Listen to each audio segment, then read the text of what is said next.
Untitled Chapter die Untitled Chapter.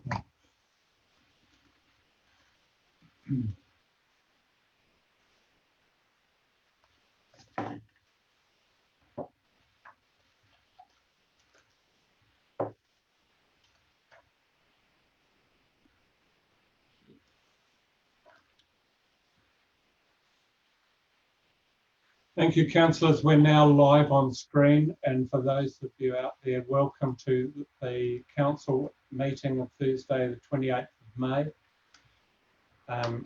A number of you may well be able to look at the order papers that are on the website. So thank you. I welcome you here. I have councillors on screen, zooming in. Councillor Brian Carter, Councillor Jill Duncan, Councillor Fee Dalgetty, Councillor Richard Lambert, Councillor Kath Ash, Deputy Mayor and Councillor Nigel Belsham, Councillor Jane Dunn, Councillor Dave Wilson, Councillor Angus Gordon, Councillor Tracy Hara, Councillor Warren Panapa, which means that we have no apologies. I have with me to my left our Chief Executive, Peter Beggs. I have in the room some administration staff, and I have Joe Devine, our finance person. Thank you very much. I also have online a number of staff that are available as they need throughout the meeting. Thank you. I will read the council prayer.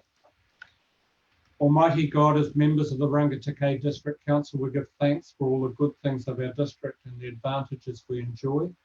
We pray that you will give us wisdom and guidance as we conduct the affairs of this meeting. We pray for all the communities in the district we represent. Help us to be fair and honest in our discussions, and help us to work together in unity for the welfare of all your people. Amen. We have no apologies. Councillors, do we have any conflict of interest that you wish to notify now, or if there's a conflict during the order paper, please signal it then. Do I have any conflicts of interest? The answer is no. Thank you very much. Do I have any substantial changes to the order paper today from staff? I have a number of tabled items, and we have some in-committee stuff to do at the end of this meeting. The confirmation of order into business, we'll have notification from the Hawke's Bay Regional Council of proposed change 9 and the appointment of trustees to the Mayoral Relief Fund in response to COVID-19. That will be considered in public excluded. Are there any further late items that I need to deal with today? There's some indications from staff. No, that is it. Thank you very much. Look for the confirmation of the minutes. And in your order papers, council, attachment 1, pages 9 through to 28, and looking for alterations and corrections. This will include the meetings of 8th of May and the 30th of April.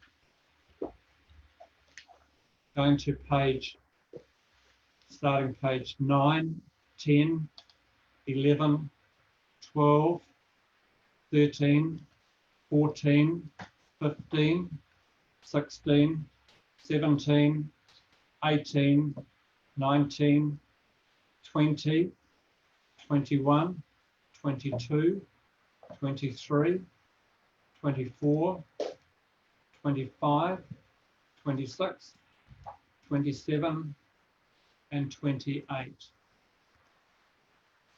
Are there any alterations or corrections to that? No. Would somebody like to move as a true and accurate record or receipt of those minutes? Thank you, Councillor Richard Lambert moving, seconded by Councillor Brian Carter. All those in favour, please raise your hands.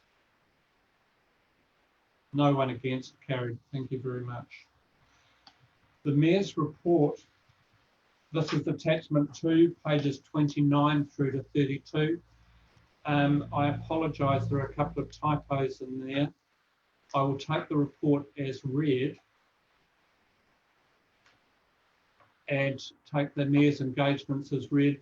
Please note the mayor's engagements, there's been a huge number of Zoom meetings and other meetings that are not included in this. Part of the reason that is we've been in a lockdown process. And a huge number of phone calls. A reminder from the Chief Executive, we seem to be both caught up in this. I'll take any questions around my report.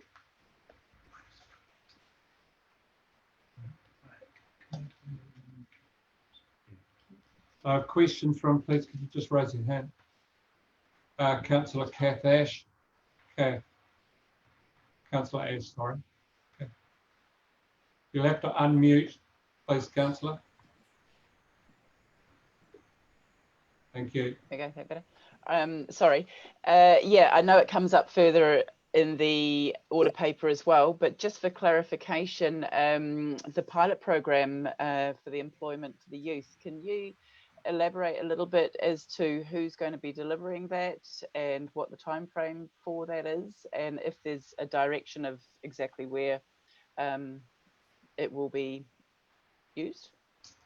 Yes, we've submitted a proposal. We are one of 4 rural councils in New Zealand that have been selected for this pilot program. You're right, it's $100,000. We will work, we've engaged to work with iwi, both in the northern area and southern areas, and we'll be looking to work also with 100% Sweet in Wanganui. There are some fairly clear guidelines around the number of KPIs, number of people that need to be in employment by the end of 30th of June. If this pilot program is successful, there's probably a considerable amount of other funding that will come to this. I'm not sure, Nadia, if you are online and audio. No, you're not. So Nadia will be the staff member that is working through those relationships with NOAA in Wellington. And does that answer your question? I'll look forward to seeing how this rolls out. Great, thank you. Thank you. Councillor Dalgety. You'll have to unmute, please, Councillor. Thank you. I've got 2 questions, please. Firstly, you mentioned a better marketing campaign around our district. Where's that at? And are you feeling like we're on track now? Okay, the comment comes from me because I've been in touch with a huge number of our businesses, and that is one of the general themes that will be presented to council.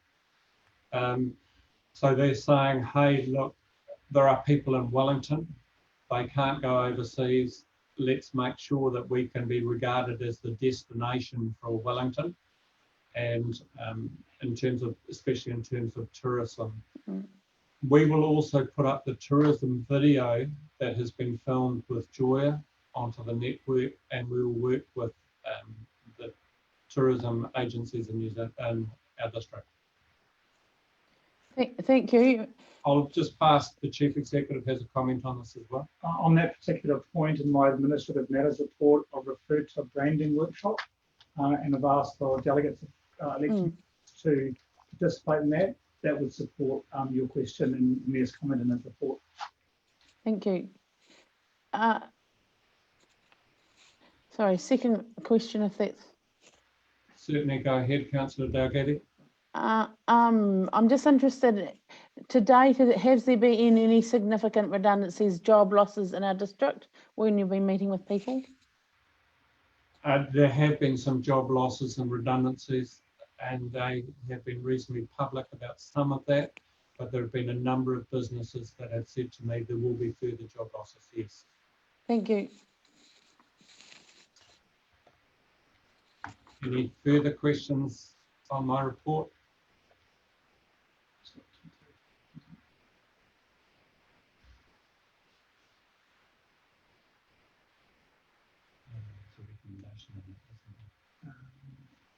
Excuse me just a minute, I just need to go back to the order paper. There are 2 recommendations from it. First of all, I'll move that the report be received.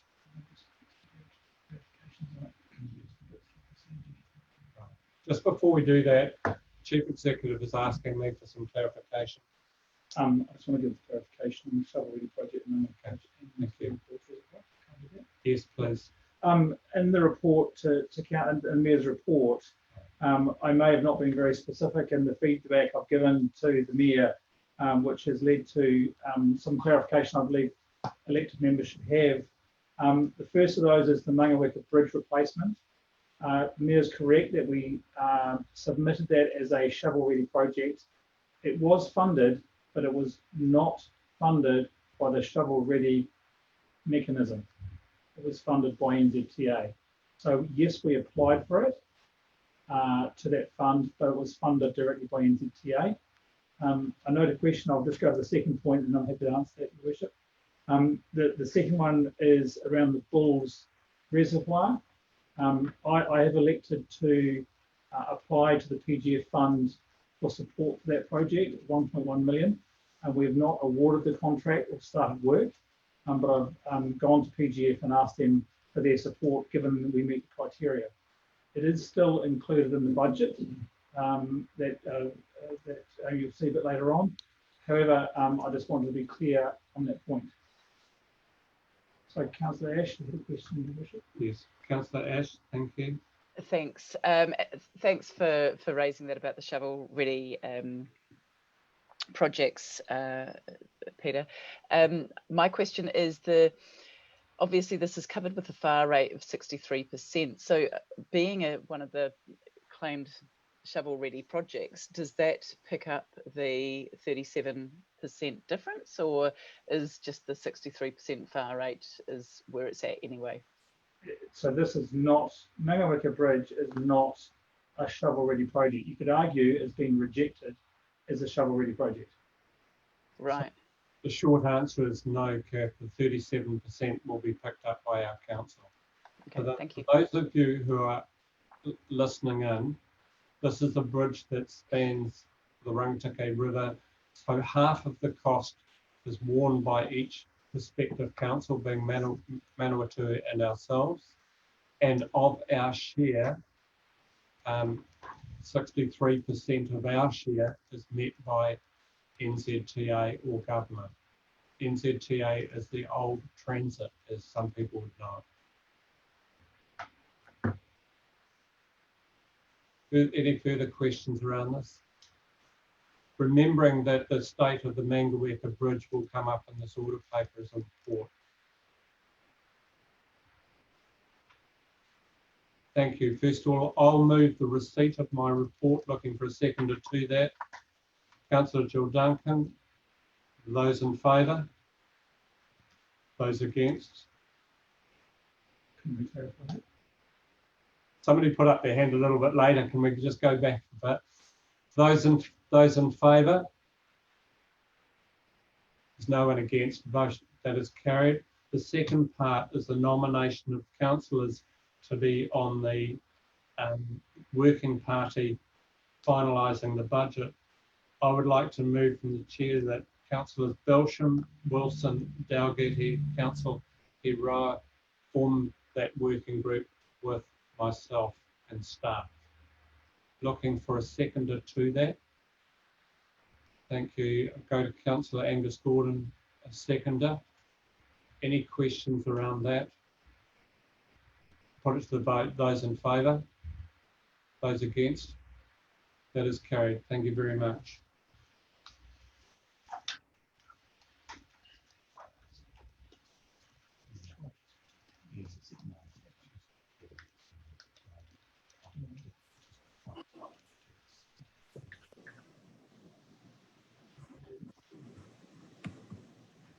So we move now to item 8, the draft 2020-21 annual plan. And while Joe's coming to the table, could somebody please move that the tabled analysis of budget options 2021 to the 28th of May 20 council meeting be received? These are tabled documents and they will undergo refinement further down the path. Thank you, Councillor Belsham, Chair of Finance, is moving. Seconded by Councillor Hera. Those in favour? Thank you. That's everybody. Carried. Go. Floor is yours. Thank you. So, good afternoon. I'll take you through the paper.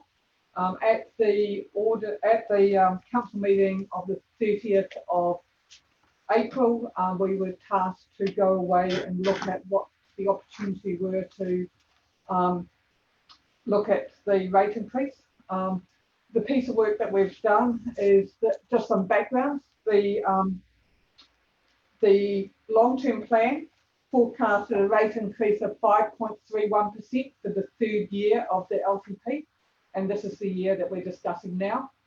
The annual plan last year forecasted for the third year of the LTP, so the 2021 financial year, a rate increase of 3.63. We've been through a process where we've looked at all the costs across the council and all the different revenue opportunities, both in capital and operating. When we did the first part of the budget, there were some new costs that we have incurred, that will be incurring in the 2021 financial year, that were not in the annual plan and were not known at this time last year. The largest cost of that is the impact of the revaluation of the three waters and the roading assets at 30 June 2019.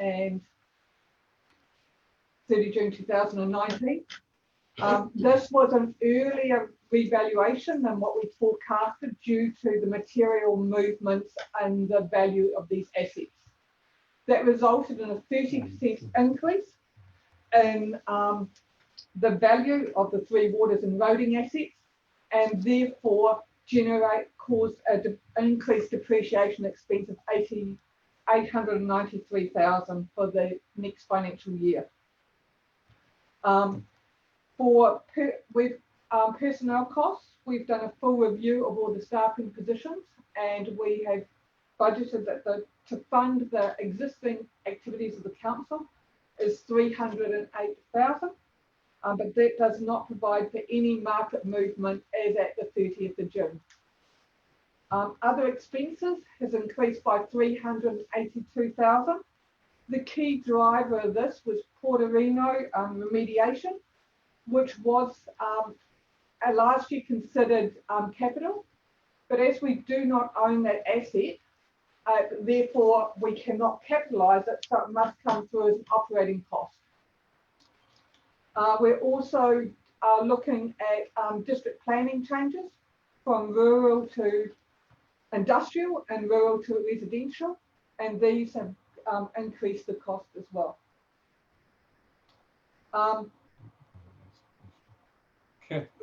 Councillor Ash, is that a question you're asking at the stage? Sorry. Thank you. We've also reviewed the operating costs as well, and we've been able to identify savings and reductions of 291 in operating. And finance costs are reduced because of the reduction in the capital spend in 2018 and 2019. 2018-19 and 2019-20, reduced borrowing therefore flows through reduced costs. So the draft budget as it sits today, the proposed budget, sorry, I'll reframe that. So that gives us a rate increase of 6.7, which is above the long-term plan. 6.27, which is above the long-term plan, and is definitely above what we were forecasting because of those additional costs. What we have then gone through, and as directed by council last time, we've looked at Portorino being spread over 10 years, because even though the expenses occurred this year, the benefits to the expenses incurred in the 2021 financial year, the benefit to the community is over multiple years. So we've spread the rates burden of that over 10 years. And the district planning changes spreads over multiple years. So we did the rate impact of that over 5 years, which therefore brings the draft budget the proposed rate increase back to 3.63%. And I'll take, maybe now's a good time just to break here to take any questions before we go on to the capital side. Councillor Belsham, question? You'll have to unmute, please. Yeah, I've just done that, so thank you. A question around the 308,000 and the personnel costs. Does council get an opportunity to actually see a breakdown of that? Because that's actually quite a significant move. And personally, as Chair of Finance, you know, I'd like to actually see a bit of a breakdown of what that involves, where those changes have been, because I certainly know it'll be a question put to councillors about that figure. So if we could be provided with some sort of report which gives us a bit of a breakdown on that figure, please. So at the workshop with the delegate, we will be able to go through the personnel budget. We've got that in detail. Okay, thank you. Can I comment on that? Yes. Thank you, Councillor. In a general sense, that line item in the past has been almost a percentage figure that's been used.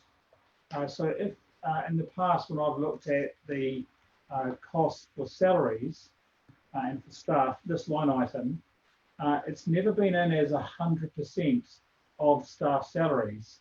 It's worked out as a figure that assumes that not all staff positions will be filled for 100% of the year. And so it's been dropped down. I've asked the team and asked Joe that I'd like to operate at a higher percentage figure. And so this will come out in the delegate workshop, the analysis that you're looking for. Very happy to, but in a general sense, I've asked Joe to have that at 95%. In the past, it's been, I think, 80 or 85%. Yeah, and what you'll see, and if you look back in annual reports, we have always overspent the personnel budget. So this is actually a bit of, there's no additional positions as such. It's actually making certain that we actually fund it. And that forced us to do that major look through operating to actually be able to fund it, because that's how it's balanced out over time. Okay, thank you. So it's more clarifying the true budget of staffing costs is what your explanation is there, and it hasn't been truly reflected previously. Yes, yeah. Correct. So the last few years there's been an overrun and it's come in as a line item over budget by about $300,000 or $400,000. And so this is going back to first principles and making sure we establish that budget very, very clearly and define it clearly. Thank you. Further questions at this stage?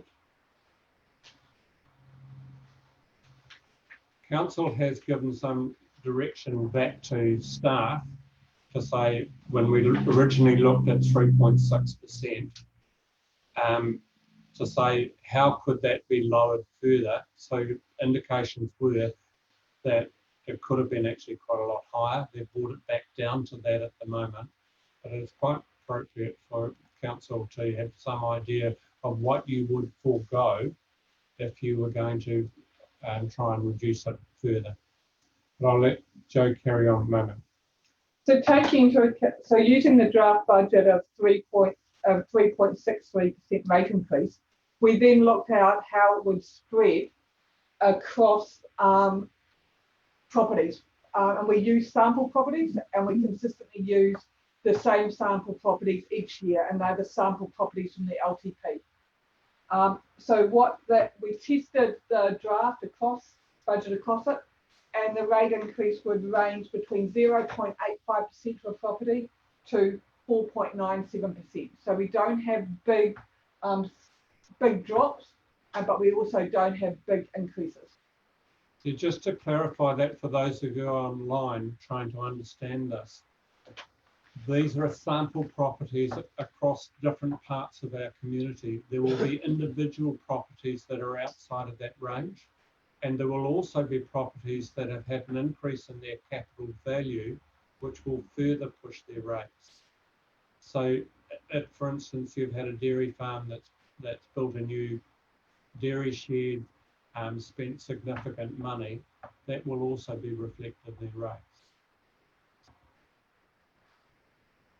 So I'll now move on to the draft capital budget. So we've completed a forecast to the end of the current financial year, and the budget for the current financial year was 30.4 million, and our forecasted year-end position is 17 million, which is resulting in a proposed carry forward of 13.5. And the annual plan and the forecast for 2021 and last year's annual plan was 25 million. And the proposed budget, which includes the 17 million carry forward, includes the $13 million carry forward, is a budget of 33.5 million, with additional budget adjustments of 4.6, which is predominantly the Bulls Community Centre, ensuring that we've got sufficient funding for the Taihape amenities block, and also there's some subsidised, non-subsidised roading costs that are coming through. A brief explanation of the movements in community and leisure assets. There has been an increase, but as discussed, that's the Bulls Community Centre and also the provision for the Taihape amenities block. Subsidised roading, we've got a carry forward for the Mangoita Bridge, which is a large carry forward of over $4 million. Non-subsidised roading, there's some additional costs coming through, which is provision for the Makirikiri access road, which is for the rail hub, and the provision of an intersection for the Hereford Heights development. And wastewater, which is a carry forward, and that's to do with the timing of the Martin to Bulls pipeline and the associated land acquisitions. We're proposing a decrease in the fleet this year, and the reason of 225,000. The reason for this is that we want to investigate whether it's more effective to lease, more cost effective to lease the fleet, and how we can better utilise the motor vehicles that the council has as a way to reduce costs. We completed the Information Services Strategic Plan recently, and it is proposing an increase in information services budget of 567,000. That's a direct result of the ISSP, Information Services Strategic Plan, and also our learnings about maintaining the resilience of council post the COVID-19, so that we can continue with the resilient infrastructure that we're able to deliver services across. We provided for 325,000 for the road to support the rail hub, which is part of a provincial growth fund application. And in the past, the planting at the Martin Dam has been put through operating expenditure. We've reassessed that because it's intergenerational and the benefit is spread over multiple years. And what makes that different to Portorino is we actually own the land, therefore we can actually capitalise it.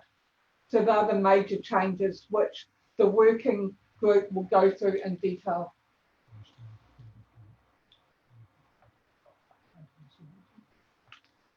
I'm just asking staff whether the Chief Executive, do you wish to comment further before I take it further to questions? No, thank you. Councillor, further questions?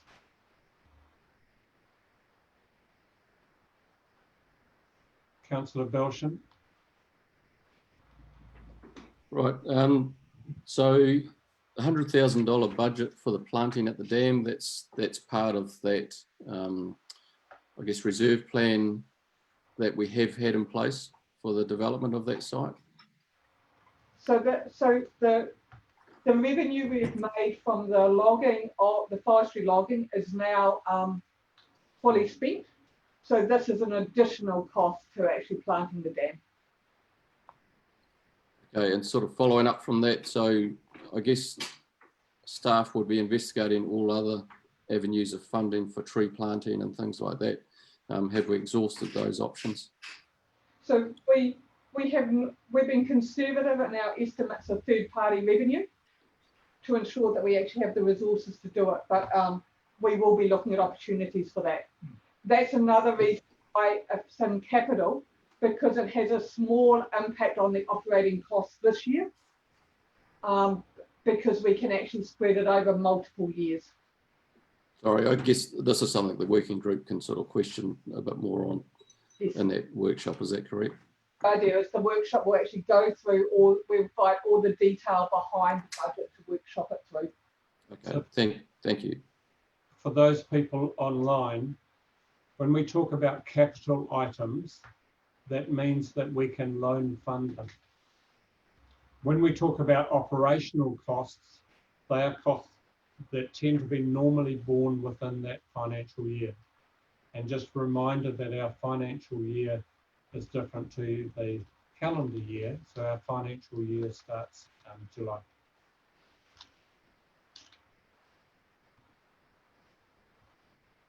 No further questions. Thank you very much. I appreciate the amount of time that staff has spent on this, especially over the last week or so. So I'm not sure whether you wish to acknowledge that as well, Mr. Chief Executive. Yeah. Thank you, Your Worship. Absolutely, I know some of the options that our financial model was throwing at us would be unpalatable for our communities and our district. And I applaud Jo and her team and the executive for working through, particularly for Jo and her team, who have worked very long hours to achieve a result, which I think is in line in that finding that balance between continuing to drive employment in our district and for council to spend, but not having a rates increase that is outside of what we had signalled in the past. Thank you very much. I'll move on then to the next item on the council agenda. This Recommendation. sorry, I have a question. Recommendations for this. I've received it. So Yeah. we received the recommendations. The second recommendation that in preparing the 2021 annual plan for adoption, the Chief Executive gives effect to the discussion and direction from Council's meeting of this 28th of May. Is there anything further you wish to add to that? No. Oh, I'll move that, seconded by Chair of Finance, Councillor Belsham. Those in favour? Those against? Carried. Thank you very much. I'll then move to item 9. This is the Mangaweka Management Quality Assurance. This is the Mangaweka Bridge. And we have John Jones online. Are you there, John? Yes, I am. I'm just struggling with the buttons. John, when you're introducing yourself, can you explain your position with regards to this contract? Right. Well, I'm the roading manager. We have shared services with Manawatu and Rangitikei district councils, and I'm the roading manager for both councils. So I've been managing this project through the design phase. Prior to me, it was Jim Mestinek. So I picked it up at pre-implementation, as they call it now. And we've just come to the end of that phase, which is the design phase. The project's out to tender, closing June sometime. I don't have, oh, I can tell you when. It closes 25th of June. We've got 4 tenderers with that. Once the tender is awarded, we want to engage GHD to do the management, supervision and quality assurance. They're the natural choice because they did the business case and the design. So the cost of this is 50-50 with Manawatu District Council and Rangitikei District Council. The CEO's delegation is up to 500,000 in Manawatu District Council. So Richard Temple has signed off the approval to direct appoint GHD. Because there's lesser delegation, we have to go through the same thing, because it's 50-50, with Rangitikei District Council, and this is for that 50%. John, a couple of questions from me. First of all, are you happy to take it as a tabled report, or do you wish to take us through it? Well, take it as read, and anything you want to know, just ask us a question. I'll certainly get to that. Could I have somebody move the receipt of this report, please? Councillor Dalgety, Councillor Gordon, those in favour? Those against? Carried.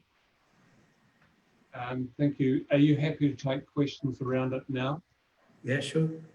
The first question from me, John, is really regarding the scope of this scope of work. We have the Mangueka campground that will be impacted from this, and I know there have been discussions with the EAMS that manage that site. Yeah. In terms of, for instance, moving the powered sites away from where the road will be in close proximity, moving or lifting the power poles, establishing the road access, the change to the site, is that within the scope of the work of the contract? Yes, that's all within the scope of the contract, and I don't recall the exact detail of the agreement with the EAMS and the campground, but that's all documented and signed by the parties and Mr. Beggs, and that agreement will form part of the contract, the construction contract, and that's a condition that the contractor has to abide by, the same as resource consent, building consent, whatever. So it's a condition of the contract that they abide by the agreement with the campground. So the timing of this work, that would need to be done prior to construction on site, prior to construction of the bridge? Once we have a contractor in place, then the normal process is to discuss with adjacent landholders how they can work together to minimise the impact of the project. Thank you. Before I go further, I'll open it up to councillors for questions. Councillor Belsham, I have. Councillor Belsham. Thank you, Your Worship. Thank you, John, for the report. The question is around, I guess this is basically a project management scope is what's been provided here, my basic understanding of it. But the fee for this work is that been already part of the total project cost that's been provided to our council through the business case? Yeah, it's all included in the budgets that have been allowed for and within the business case. This is an administrative thing to keep it all, the admin all above board. So because no doubt this project will be audited by Audit New Zealand and NZTA. So I have written the paper, it's identical paper for both councils, and I've written it in such a way that it tells the story for an auditor to read, and it's all within the rules and the procurement rules of NZTA. Thank you. Yes, I just really wanted clarification that it was included in that initial business case budget, and it's not an over and above. Yes, it's no. This is not an addition. This is all within the budget allocations that we've got. Thank you. Thank you. Further question from me, John. Do you envisage road closure for any real length of time during this change? I wouldn't think so. when we get the tenders, part of the tender process is they have to, they have the non-price attributes, so they'll have the relevant experience, technical skills, and then the lion's share of their proposal is the methodology, how they're going to go about it, and the program. So if a contractor come along and said, we're going to close it for 2 years while we get on with it, then they wouldn't get a very good mark for methodology. They'd probably fail. So, yeah, part of the tender evaluation process is to see how they do it, and we would be keeping the road open. Thank you. We certainly in a bridge at the side of the other bridge. So for a lot of the time they'll be building a bridge. The rest of the road will carry on, and then once the bridge is in position, then we'll do the road realignment to connect it up. Thank you. Further questions?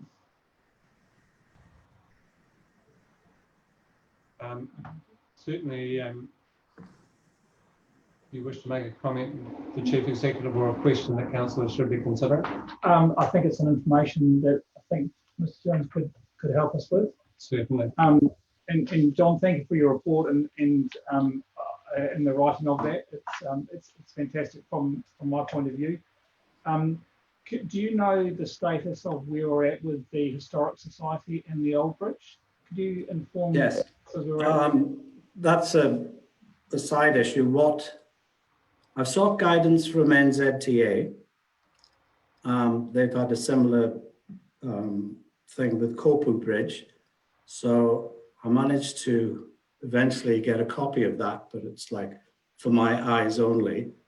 But I've used that memorandum of understanding, and I've drafted something for the Historic Places Trust as a starting point. At the moment, I'm getting the legal opinion as to what happens when we stop the road. At this stage, it is that law, a bridge is a road. So you can stop the bridge as if it was a road. And then you can dispose of the bridge, stop the road and dispose of it under Section 10 of the Local Government Act 1974. So that disposes of it, but then it closes the road and then disposes of it, but then you have to enter an agreement with whoever for the ongoing maintenance and management. So I just got to clear those legal issues first, and then to keep this at arm's length, I was going to instruct the property group who give them the Historic Places, Mangaweka Heritage Trust, I think it's called. We'll give them the draft MOU, and then they can have a look at that, and then it will be like a negotiation. They'll say this, that, and the other. And then when we've got an agreement with them that they would be willing to sign, then we can bring it to both councils and say, this is a draft MOU, this is what the Heritage, Mangaweka Heritage Trust are willing to enter into. And then it's a debate between the two councils as to whether they want to sign it up. So legal issues to clear away first, got a draft document, and then it'll be a process of negotiation with two councils and the Heritage Trust as to who does what to who and how. Thank you, John. Before we move a question, Councillor Dalgetty. Councillor. Thank you for the report, John. I just missed the name of the bridge that you're modelling that MOU on. Kopu, K-O-P-U. And where's that, please? Judging by the phone number from the person that sent it, it must be in the Hamilton area. Thank you. Okay. It's at Thames. Is it Thames? good detective work. So same idea, there was a bridge, they realigned the road, they're going to build a new bridge, and then the local people liked the old bridge and wanted to keep it on as a historic thing, tourist attraction, etc. So they formed a trust to look after it. And then this MOU was the result of NZTA ploughing a lot of legal costs into the thing and drafting this thing up, and then it's an agreement. But rather than reinvent the wheel, we've got something which is a starting point. I mean, it may end up completely different, but the framework is there for all three parties to negotiate. Thank you very much. John, before we move the second recommendation around approving the variation to the contract, presumably you have already taken this to Manawatu District Council? Yeah, as I said at the start, Richard Templer's delegation, the CEO of Manawatu, is 500,000, so he was able to sign our part of the deal. Thank you very much. It's all signed up. So this is the Rangitikei side. Thank you very much. Before we get into levels of delegation, can we move on? Would somebody like to move that the council approves the variation to contract C417034 Mangaweka Bridge detailed business case for the sum of $366,275 exclusive of GST? Would somebody like to so move? Thank you, Councillor Wilson, who is also Chair of Assets. Councillor Kath Ash seconding. Councillor Wilson, do you wish to speak to the motion? No, thank you, Your Worship. I think it's fairly clear in the report. Thank you, John. Any speakers to the motion? Right, I put the motion to the vote. Those in favour? Those against? Motion is carried with full support. Thank you very much. Thank you, John. Thank you. We'll move on to item number 10. This is the Martin Water Supply Strategy Update in your order papers, pages 37 through to 42. I welcome Mr. Benedy to the table to take us through this. Can somebody first move that we receive the report? Please, Councillor Ash, Councillor Dalgety. Those in favour? Thank you. Those against? Carried. Thank you. If you'd like to take us through the report, please. Councillor Lambert missed that and realised that he missed it. Thank you, and good afternoon to everybody. I think for clarity, I think it will make sense for me today to just step you through this report, just to explain some of the detail in it. So the first important thing really is the background of the Martin Water Strategy. So at the beginning of 2019, February 2019, a Martin Water Strategy was endorsed by the Asset and Infrastructure Committee, and the objective or the purpose of the strategy was to consistently deliver good quality, affordable, safe drinking water at volumes for today and into the future. And for us and how we do things is to be able to do that into the future in a sustainable way as well.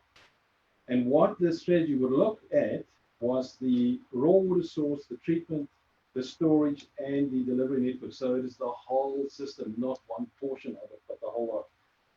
So to start work off, last year we looked at all previous reports that were done. We thought, let's not redesign the wheel and spend money on something that we have already purchased. So we found over the previous 80 years, a large number of reports were written.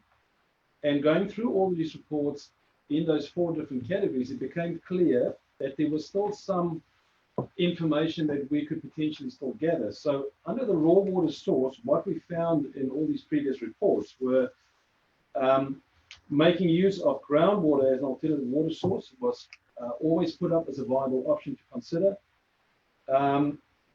That there would be some capital cost involved to make use of the existing Calico line bore. Because the two sites are quite far removed, the Tutanui treatment plant and the Calico bore, there would always be some form of capital cost. Not certain at that stage how much there would be.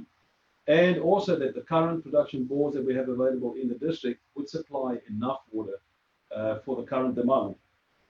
Under the treatment portion of the work, what was interesting, this was the one piece of information that was actually lacking. So although previous reports pointed in the direction of making use of groundwater, there was no detail around what treatment would be available, if any, to treat that water source and water quality. We found that the water storage that we have, due to the good work that's been done in the years previous to this, was sufficient and no further work was required on the storage.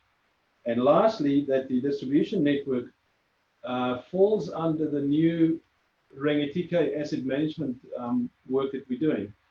So that will look at asset performance for all three waters, including the drinking water, and that will look at how the networks are performing and how we can improve performance and conditions of the network. So that work is contained in that project that is running at the moment. So out of all of this, I took another report to the Asset and Infrastructure Committee in April 2019, and the two recommendations in there was to have a look at the Calico line water reservoir and how much it would cost to take the Calico line water, the bore water, up to the treatment plant and the storage site.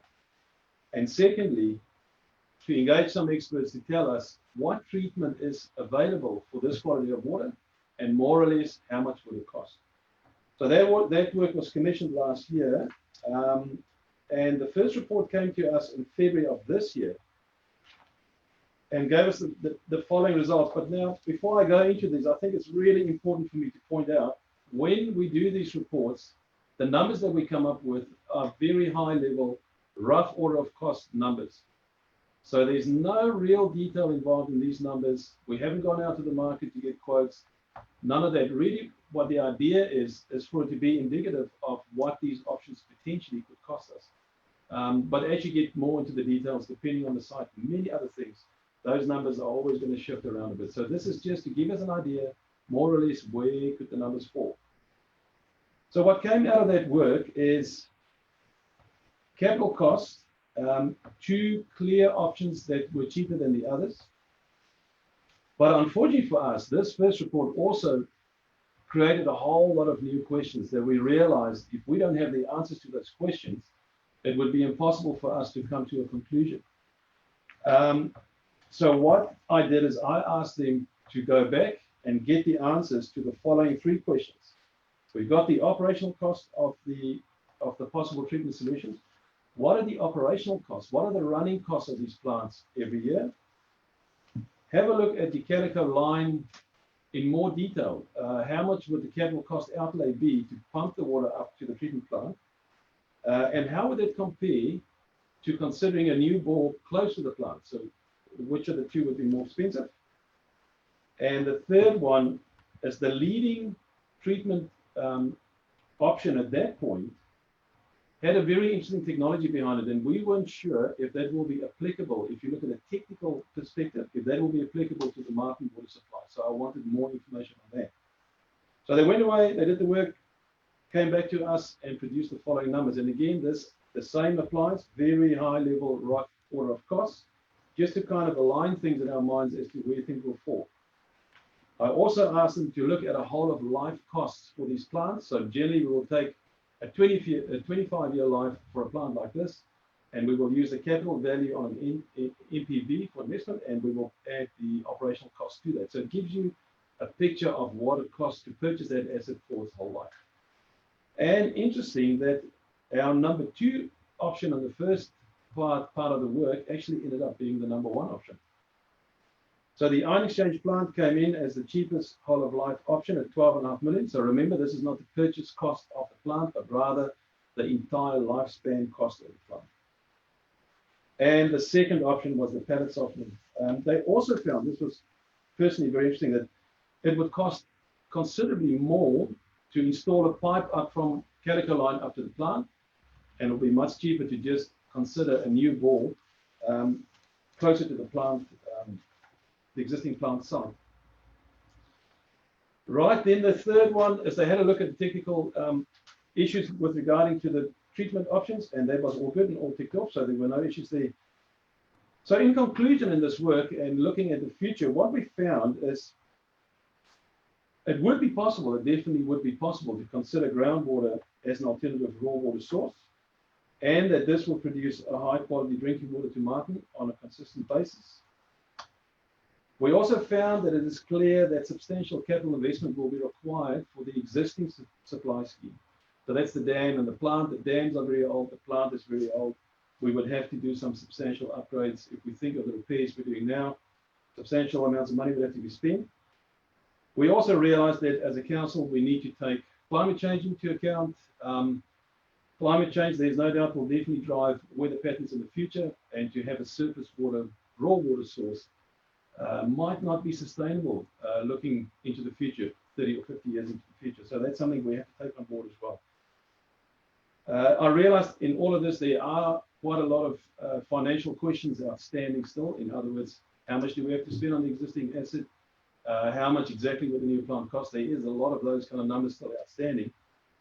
So in my recommendations, the main recommendation is that a more detailed business case be developed to consider the financial implications of changing the raw water source and treatment process for the production of drinking water for market. So really what I'm saying is, allow me to go away, really chew on these numbers, get a lot more detail around it, and then come back to council for consideration. And the other recommendations is for us to start work on a developed design. This is how you get to the more detail of what we would require. And lastly, a more detailed investigation of new potential bore sites in the vicinity of the existing mining treatment plant. And again, if we have more detail around that, we can have more confidence around the prices around that. Thank you very much. You're happy to take some questions? Absolutely. I have a couple of questions, but firstly, I'd like to congratulate you and the RETEC team. It has been a very challenging year in terms of the drought. It's been challenging also because of the fault that was discovered in the walls of the B&C dams. And I have had very, very few complaints around certainly water colour over the last few months. So congratulations, you've done that very, very well on trying circumstances. The big question for me is around the reticulation network. And further in our order papers, there's questions around the water wastage. And it seems to me that the report indicates that we're happy if up to 40% of the water is lost. So before we spend a lot of money on possibly new plants or new design, etc., I would need convincing that it isn't a management of our existing reticulation, that there is the need to be able to dramatically increase supply rather than manage the existing supply.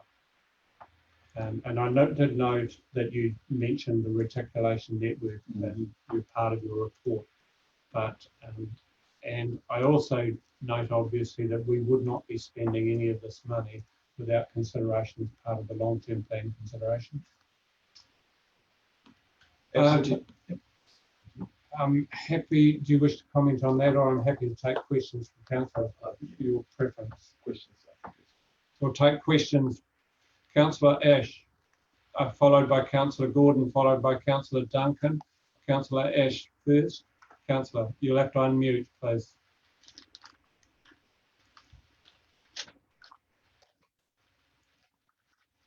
We can't hear you, Councillor. Yeah, sorry, I wasn't turning off.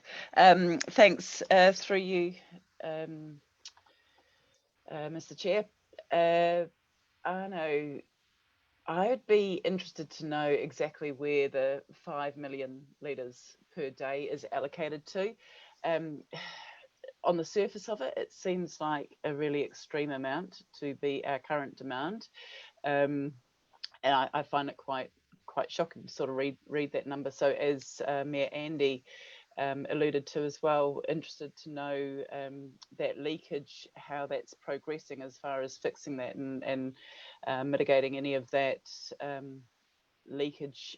Going by my figures that I've had a quick look at, we could, I mean, I don't know about future demand, but the Tutanui bore, given that it's giving us 3.5 million litres a day, I would hope almost be adequate for a demand minus the leakage. Looking at some of the other councils around the area, and their average use per day is between 260 and 350 litres per person per day. So just really like to see how that 5 million litres per day that our current demand is, where that's being allocated to around the residential, the commercial and industrial areas. And obviously, if we can get the demand down by stopping the leakage, surely that's going to be able to save us some infrastructure costs going forward if we don't have such a high demand. And obviously, with water not being an infinite resource, we can't view it as an infinite resource. Is there going to be any sort of initiative or education in place to support water conservation, both for residents and industry? I'd love to see some sort of initiative come from council to support education or programs around water conservation. Thank you. Thank you, Councillor Ash. As a councillor, if you wish to move in that direction, you'll have to start to think about the long-term plan and possible motions to put on the floor. Councillor Gordon, next. Thank you, Worship. Arno, in your report on the conclusion page, page 41, third paragraph down, you've got a comment that says, but current treatment plant assets are old and coming to the end of useful life. And yet we've spent a small fortune up at the Martin treatment plant over the last 6 years, upgrading assets. So which ones were you referring to? Through you, Mr. Chair, thank you for that question. I'm actually referring to the existing plant and the dams. So the dams are 100 years old. They need a lot of attention, and also the money that has been spent at the plant was spent on things really needed. So storage, most of the money spent was on the new reservoir and storage. And what they've also done is they have covered the old treatment plant in to try and help with all those problems. So in the old days, it was exposed to sunlight. It could have caused, or would have caused, some algae growth and all kinds of other bits. So although they have spent a lot of money on the plant, it was additional things that were needed rather than upgrades. Thank you. Councillor Duncan. Thank you. Mr. Benedine, thank you. My question was quite basic, sorry, just to understand that the groundwater, just as a overview, the groundwater source is looking like the better option, but either way we need a new treatment plant. That's what I understood. Does this mean that exploring a new bore near the existing treatment plant is not necessary in itself, unless you're thinking that that site will be where the new treatment plant would be set up? If that isn't the site that you would, I mean, are we restricted to that site for the new treatment plant if we're going to be looking at one? In which case, does that affect where you put the bore? These are my questions. Thank you. Yeah, it's interesting. The storage reservoir is built up at that site, and it's worth a substantial amount of money. So for us to keep making use of the reservoir, and also the elevation of that plant drives the pressure in town. So both those things are worth a lot of money, and it's worthwhile hanging on to them. So the only site really for us to consider is the existing one. Councillor Wilson. Thank you, Worship, and thank you, Arno, for the report. It's one that you and I have been through at a previous assets meeting, but a couple of quick questions do come to mind. The length of time to produce the reports seems, I know you've been busy, we've had COVID-19, but what sort of length of time do you think it would take us to get to the next stage to be looking at this in a little bit more detail to firm up some numbers? What sort of time frame are we talking about? Yeah, thank you for the question. I think realistically, the best part of a year. Normally these things do take quite a bit of time. We would have to go into quite a bit more detail on the design. If you think of the bores and the aquifers available to us, that could easily take 6 months. So realistically, for us to get to a really good conclusion, I'd say best part of the year. Okay, so supplementary to that, the work to do the further investigation as an operational expense, therefore non-capitalising. And looking at the costs that we're looking to perhaps potentially save, I wonder, can this work be held off to a little bit further, or is it something that, I mean, I certainly agree that we need to look at our water. The Martin water has been an issue for many, many years. I can certainly also see that underground water may be a safer, longer term benefit for us, but I'm just a little bit concerned about where the costs are given our current environment to produce yet another report. And it is a discussion that you and I have previously had. Just your thoughts on that. Yeah, my thoughts on that. At the moment, it is a capital cost included for next year's budgets and the next annual plan. It's a capital cost, and ultimately, all this work that we do, all the investigation work we do up front, adds to the ultimate capital cost of the asset, similar to the buildings in Bulls and Martin. So all the work we do with design and all the rest actually adds on to the capital cost of the asset. Unless we don't guarantee community expense. Yes, absolutely. Can I just ask the question of you, where it says recommendations 2, 3, 4, have we got an indicative budget for next year with regard to those items? What sort of money are we talking about here? This is for the investigation and detailed business cases. So what I've done, normally the detailed design of a plant is 8% of the capital value of the plant. So for me to have a bit of logic behind the budget, I've used the same calculation, and I've added onto that another 150,000 for the bore investigations, and that brings us up to, from memory, up to 600,000 for the year. We'll just have Joe have a look at that. So it's 8% of the capital value. Thank you. I have a number of speakers. I've got Councillor Belsham, Councillor Ash, had somebody else, but I'll come back to you. Councillor Belsham first. Thank you, Your Worship. So following on from that question, I was going to ask the same question, what sort of costs are we looking at? But at this point in time, we're trying to implement as many cost-saving measures as we can to reduce our rating impact. And you've done an extremely good job of managing the water throughout this trying summer period. And my thoughts are to try and carry on and continue with that similar process until we're in a position really where we can put a bit more emphasis into this area. It's certainly going to come at some cost. And quite frankly, moving throughout the next 12-month period, I think we should be reducing these sort of costs to as minimal as possible and shifting that investigation further out if we can maintain the quality of water that we've done throughout the summer period.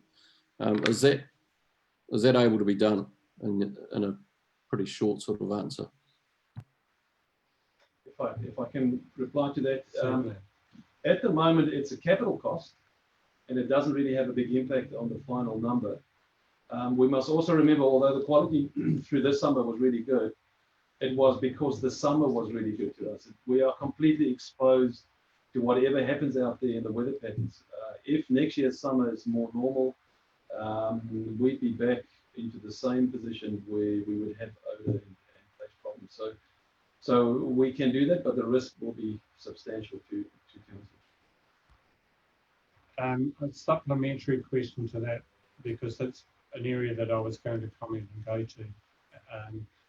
First of all, I would need some convincing, as I said earlier, that it's not a reticulation problem.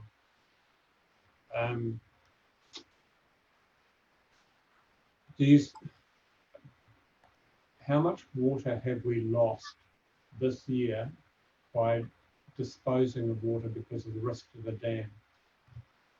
So in other words, we've had a very, very dry year this year. And on top of that, we have deliberately lowered the dam levels quite dramatically. So do we have any idea of the amount of water that we have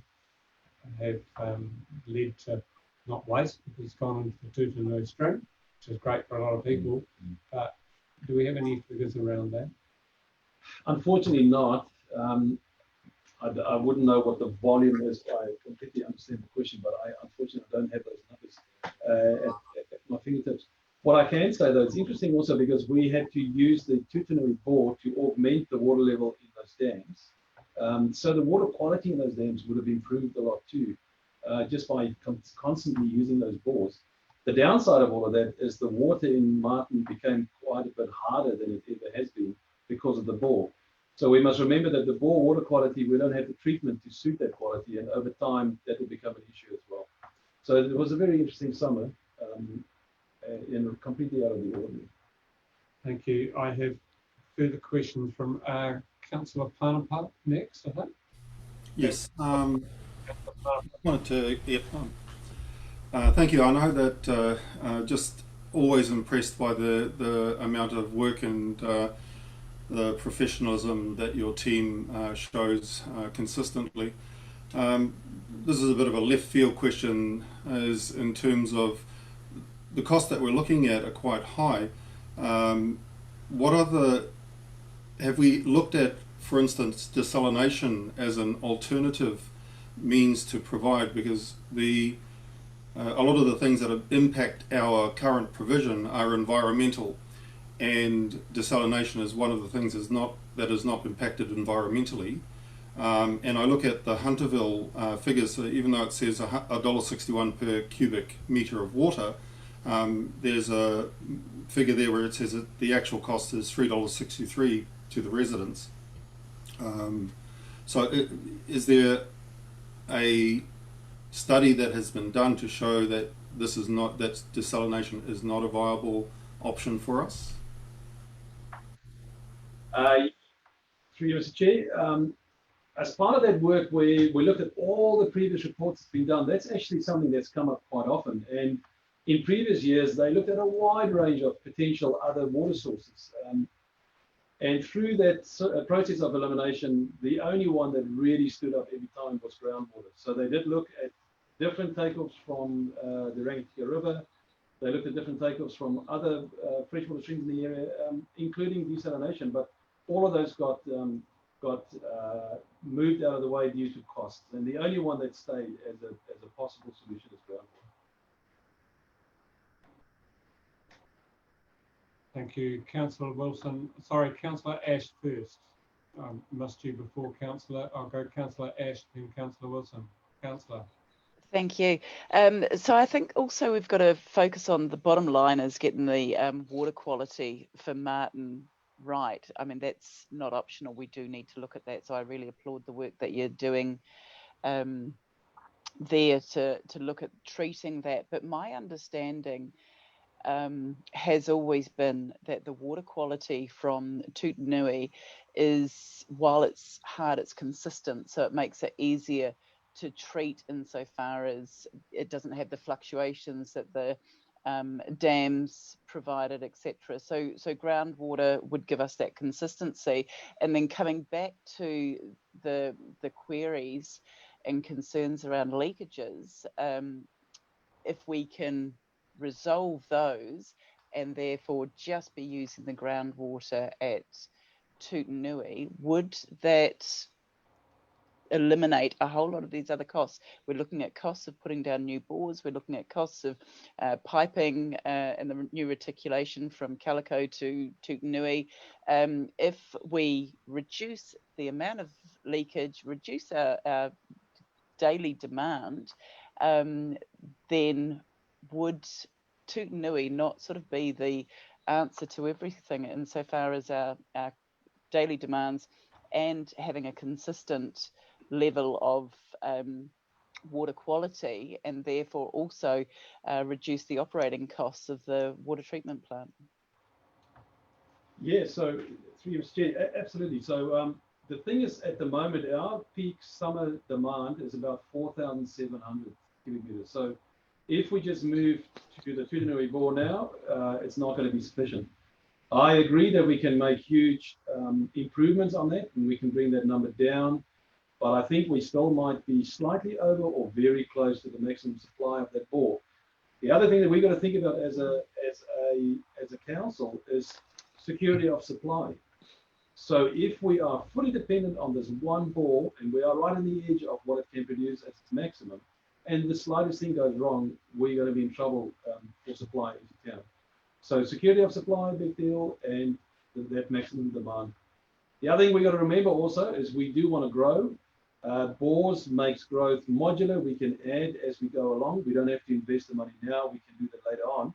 But to have a clear picture of where the aquifer is, how much it can supply in total, all those kind of questions, very valuable to us as a region. Councillor Wilson. Yes, thank you, Worship. Thank you again, Arno, and I certainly agree that anything that we do going forward into the future certainly needs to be done with a development that we will be supplying water to a much larger population in the future. So we should be thinking well out into the distance with anything that we do.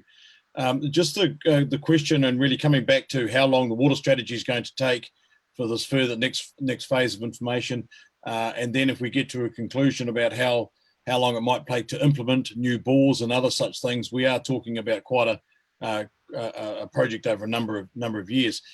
Could I just point out too that if we are going to ever use the Calico line bore, we must know at what point we're going to do that.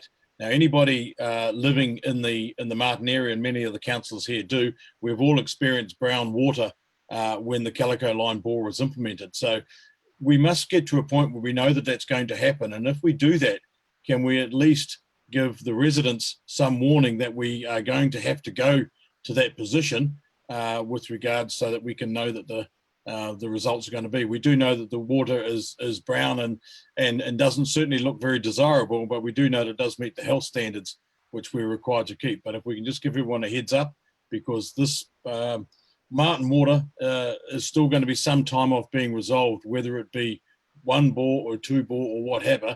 The reality is we've got another couple or 2 or 3 summers under our belt yet, which we would need to manage. So we can just let the people know that we're going to a bore that's going to create some dirty water. I think it'll go a long way to help. Thank you, Councillor. I think operationally the team has made the decision that they don't intend to use Calico line water other than an absolute last resort. And the report's indicating that if it was to be used in the future, it would be pumped up to be mixed with the water from the B&C dams in the same way that the Tutanui bore is. Any further questions? Right, I'm now in the space where we need to start looking at some motions and speaking to specific motions. So there are draft motions and recommendations that have been put up by staff. The first one is that a more detailed business case be developed to consider the financial implications of changing the raw water source and treatment process for production of drinking water for Martin. Is somebody happy to move that for it's open for discussion? Councillor Wilson moving, Councillor Gordon seconding. Councillor Wilson, do you wish to speak to the motion? I think the preceding discussion had by the councillors pretty much meets that requirement, so I don't have anything further to say.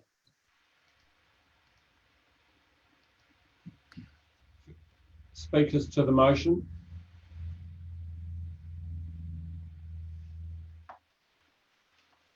No. Right, I'll put that to, I must put that now to the vote. Those in favour of the motion?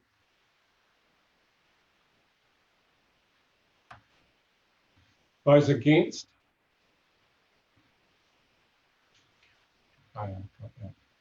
Councillor Ash, I haven't got an indication of a vote from you, please. We'll put the vote again. Those in favour? Those against? Motion is carried. 3, that work starts on a developed design of the new water treatment process for Martin to allow for a more accurate estimation of capital and operating costs. Would somebody like to move that? Councillor Gordon moving, Councillor Duncan moving. Do you wish to speak to your motion, Councillor Gordon? Yes, Your Worship. I just think that, as Arno indicated, that the funding for this effectively comes out of a capital vote. I think in order to understand this process better, we need some numbers around these projects, and that is what this motion is attempting to do. It's all around accurate estimation. Sorry, I'm having a problem with my computer. Accurate estimation of the capital and running costs, and without those, we're in the dark, really, whichever way we want to go. Thank you. I'm going to move an amendment to the motion, and my amendment would be that work starts on the developed design of the new water treatment process for Martin to allow for the more accurate estimation of capital and operating costs. Having fully understood the demand and reticulation needs. So in other words, there'd be a body of work that would precede this work to check around demand and reticulation. I'll move that as an amendment to the motion. Is there anybody that's prepared to second the amendment? Councillor Jane Dunn is seconding. I'll speak to the amendment. I think it's really important that when we start very significant capital work, that we have an absolute clear understanding of the demand side of this curve. And the report indicating that we may have very substantial losses within the system needs to be dealt with somewhere before we start expensive other work. Any others to that, Councillor Belsham? Well, I'm just going to query that, and I'm going back to the wording in the recommendation 2, that a more detailed business case be developed to consider the financial implications of changing that raw water source.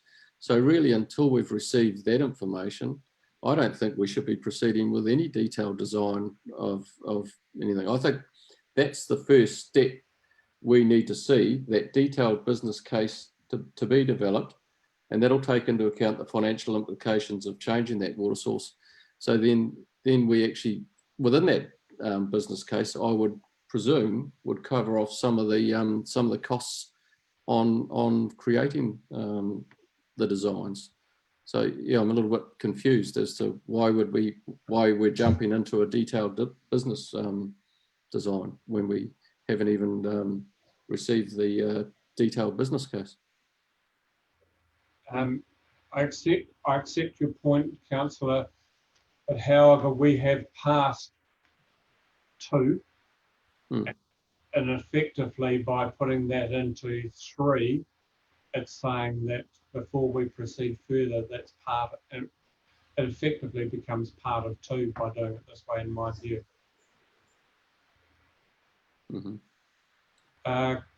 This is speaking to the amendments. Councillor Ash, Councillor Wilson, Councillor Ash.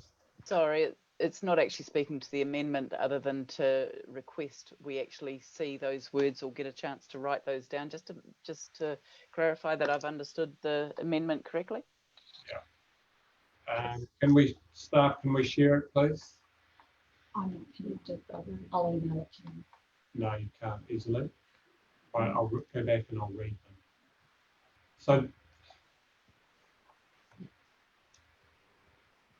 under Zoom, it's a little bit more difficult for us to share, staff have told me, so I'll read it back to you.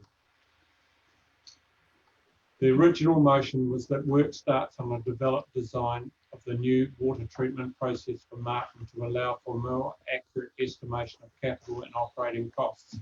My amendment is the inclusion, having fully understood the demand and reticulation needs. So it's an amendment which is in addition to the existing recommendation. So we can actually type it out in the chat function here. Everyone will see that. We're just looking to type it out and put it up on the screens.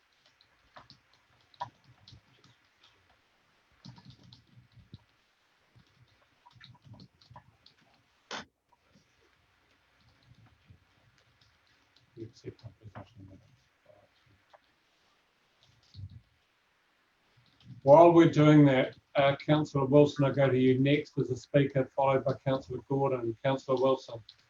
Thanks again, Your Worship. Look, I'm going to quite strongly support where Councillor Belsham was going with this, because he's exactly the question that I've got. The more I look at the previous motion that was passed, I believe moved by myself, that we develop a business case study of the financial implications of changing the water source. The report gives us some high-level indicative costings, and Arno's quite rightly said that they are just indicative costings for us to work on. We don't understand if those costings are correct in their assumptions. Then surely we need to understand what the future rating impacts would be with those. And so to then be going into recommendation number 3, and even with the amendment that says we start to design a new treatment process or develop a design, I think is one step a little bit too far, because we haven't really understood what the implications of basically changing our raw water sources and what the financial implications might be for future ratings. So I'm erring on the side of caution, and I wonder if, whilst I'm all for sorting out Martin Water, believe me, I'm kind of in Councillor Belsham's camp. I don't know that we can move 3 without fully understanding the implications of 2. So in effect, the way that you voiced this, I would imagine that you and Councillor Belsham will be voting against the motion on the floor as 3. In other words, you'd be saying, hey, we want to see 2 finished first. That's where I'd be going with it, Your Worship, yes. Yeah, so you'd be voting against the motion, and that's fine as I understand it. Correct. Councillor Gordon, we're still speaking, please, to the amendment. I have a question of Mr. Bernardi, if I may, Your Worship. Certainly. My question is that if we don't go forwards with recommendations 3 and 4, does that materially impact on the information and the quality that might come out of report recommendation number 2? Councillor, thank you very much for the question. Yeah, that's exactly the problem. So at the moment, if you think of it, as I said earlier, the costs are high-level, rough order of cost indicative numbers. We cannot build a detailed business case on that. It's not possible. The only way for us to get more comfort around the numbers and more confident is to move into a more design kind of area. So we need to nail a couple of things down to have confidence around those numbers. So without 3 and 4, you cannot achieve 2. Thank you. One of the other difficulties here is the time of year, because you're also approving the budget that is aligned to these, as I see it. Any other speakers to the amendment? Otherwise, I'll put the amendment to the vote. Right, I'll put the amendment to the vote. Councillor Duncan, did you ever wish to speak to the amendment? Sorry, just given what Mr. Benedy just said, so what you're saying is that the developed design of the new water treatment and the detailed investigation of new potential bore sites, which are in 3 and 4, actually have to be concurrent with number 2, which is, so they feed into that detailed business case. Is that right? Sorry? That is correct, yes.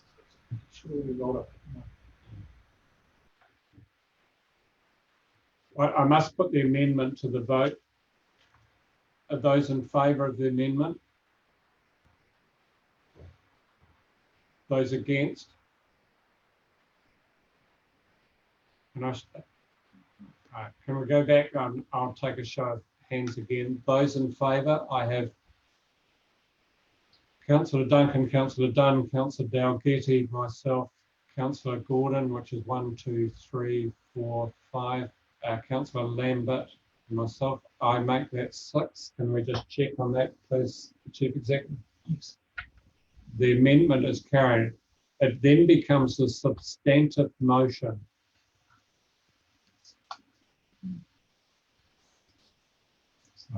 Sorry, 6. Yeah, it's 6. Sorry. 1, 2, 3. Yes. I have a casting vote. If I don't wish to use that casting vote, then the status quo would remain, which would be what, in your opinion? Because I'm involved in the decision, would you be able to give me a ruling on I'd actually ask Mr. Hodder for his advice on that, Your Worship. that? Mr. Hodder, are you online? Because I just need some advice as to what the status quo position would be if I don't exercise my standing vote.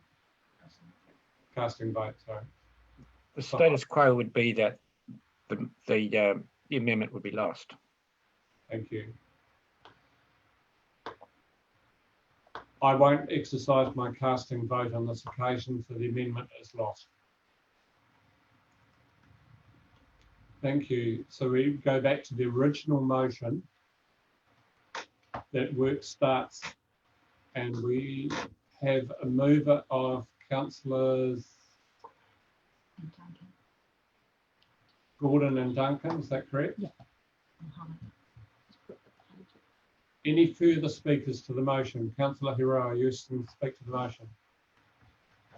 You'll have to unmute. Kia ora koutou. I'm sorry, I don't know if I'm speaking for the motion or not, to be honest.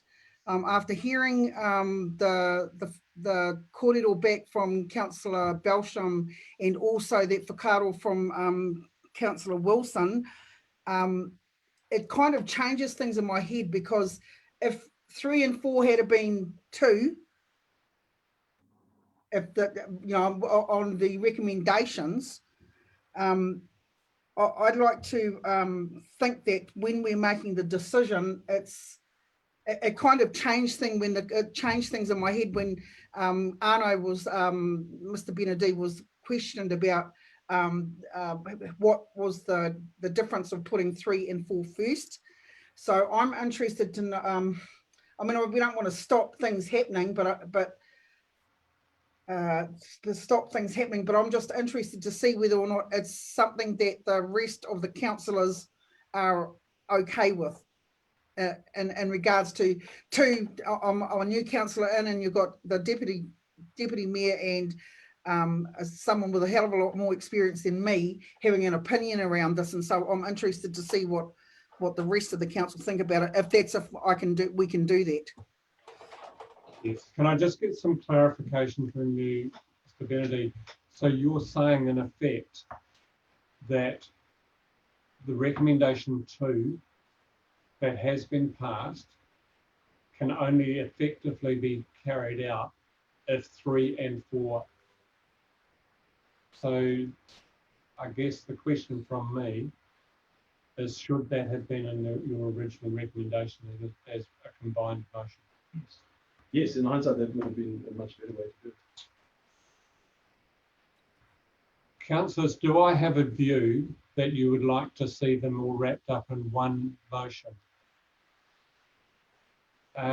Take speakers: Councillor Belsham, Councillor Gordon, Councillor Dunn, Councillor Belsham first, Councillor Kath Ash as well. Thank you, Your Worship. Yeah, well, like I say, I was a bit confused when looking at the motion we had passed was a more detailed business case to be developed. And if within that detailed business case there is a requirement to have some sort of design developed, then that should be it. I mean, we shouldn't be deciding to go down the recommendation of providing a developed design as a separate recommendation, just as what you've stated. So, yeah, I think we've agreed to a more detailed business case so we can actually consider the financial implications, and that should be it.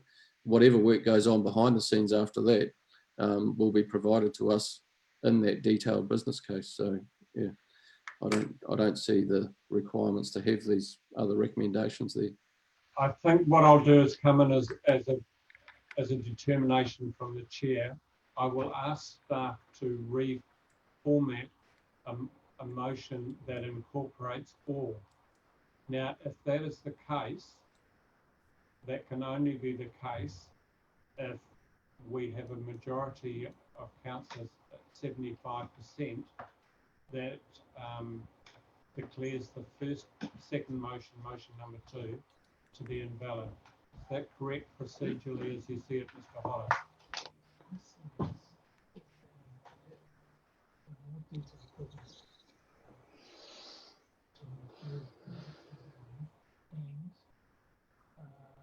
So, Mr. Hodder, we have a motion. Yes, no, that's correct, your worship. Thank you. So I will move to the next item on the agenda while staff have an opportunity to reconfigure their position with regard to this. Does that satisfy councillors? Yep. Thank you very much. Staff, please, we'll move on because we're going to have to take a break at 3 o'clock.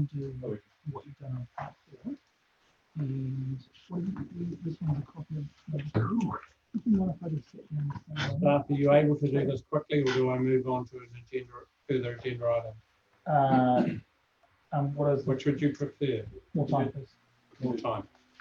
But in that case, we'll move to the huntable boar update. This is item number 11, is it? Yep. Starting on page about 44. Unfortunately, you're back in the chair of this item, Benedict. Would you like to take us through this report, please, the huntable boar? Thank you, Joseph. Yeah, I will do that quickly. So the background of the huntable boar, we pursued the huntable boar to look at an alternative raw water source for huntable. It had to produce 370 cubic meters per day, which is 4.3 liters per second. So we have completed the construction of the production bore. It produces 5 liters per second, so there's enough in volume. Although, unfortunately for us, as with all the other aquifers, the quality of the bore water is challenging. We then went to a water process engineering company and said to them, what treatment will be available for this quality of water? What's the capital cost of that? And what is the operational cost of that plant? They've come back to us and said, a plant that can treat that quality of water would cost you in the region of $1.5 million capital outlay. Interesting, they specify plus minus 50%. In other words, what they're saying, it's a high level indicative cost. It could be as much as 2.25 or as little as 950 or 850 million. So, thousand. So they're not quite certain. They did the OPEX for us. That's coming in at 83,000 a year. And then we said to them, that's excellent. Is there a possibility that we can drill deeper on the same bore and find a better quality water? So we investigated that with an expert in geohydrology. He came back and said to us, potentially not. The chances of finding a better quality water if we go deeper is very slim and the risks increase substantially. So we decided that we will not go deeper and rather look at the treatment option. As the conclusions of the paper, it's important to remember that the original motivation for the huntable bore was twofold, two objectives. The one was to find a raw water source that will result in a cheaper water supply to the huntable residents. And the second one was to create more capacity on the huntable rural water scheme, either by adding some of the bore water to that scheme or taking the consumption of the residents off the scheme and then freeing that capacity up. So it was twofold.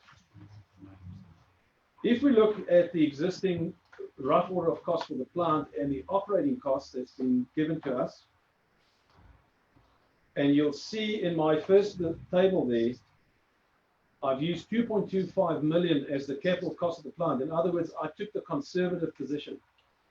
I took 1.5 plus 50%, gives you that conservative position. We've depreciated over 25 years, which is normal. We've added the operating costs and we've added the additional bore pumping costs. If you add all of that up, the per cubic meter cost for the residents will be $1.61. And in comparison at the moment, it is $3.68. So that is substantially cheaper than what they're paying now. So it's important to remember out of this work, it has been shown that it would be considerably cheaper to use this new bore, although the treatment is challenging. It will still be quite a bit cheaper, and we just have to keep that in mind. We then also realized that the reason or the major driver for the high costs in huntable is when we take allocation off the Huntable Rural Scheme, we have to pay for the full allocation regardless of how much of that we actually use. So for the Huntable residents, over the last 2 years, if you look at the numbers in that paragraph, they've used 35,000 cubic meters and 31,000 cubic meters, although we purchase an allocation of 135,000 cubic meters. So the dollar value remains the same because we have to pay for the full allocation, but suddenly we're dividing it by a much smaller number, which means the price for the water goes up. And that is the main driver for the high cost. So if we just do the calculations on that, that is $3.20 out of the $3.68 for the water cost. It's a very high percentage of that. We then realize if we look at this allocation and we can come up with a much, much more accurate number, that will reduce that cost almost immediately. And it will require no capital investment from us. What it would require from us is to do a bit of modeling work, to have a look at winter and summer, how people use the water, what size storage would we need, all those kind of modeling things that we can look at to determine, is there a much lower allocation that we can purchase and use. What goes with that though, the remainder of the water that we have purchased as our allocation is still our responsibility. So we either need to sell that on to other farmers, or we would have to keep paying for that. So potentially we might have to make some changes on the rural water scheme to be able to shift that water on to other farmers further down the line, although potentially those capital costs could be less than purchasing a new plant. So in my recommendations for this one, I think I got it right. Thank you very much. Yes, can somebody first of all move the receipt of the report? Thank you, Councillor Wilson. Councillor Carter seconding. Those in favour? Those against? Carried. I'll take questions. The first one would be from me. We have got some and had some government money around the rural water scheme. Where's the overlap with this?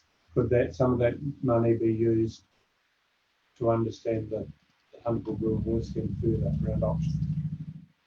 I can investigate that from what I've seen so far.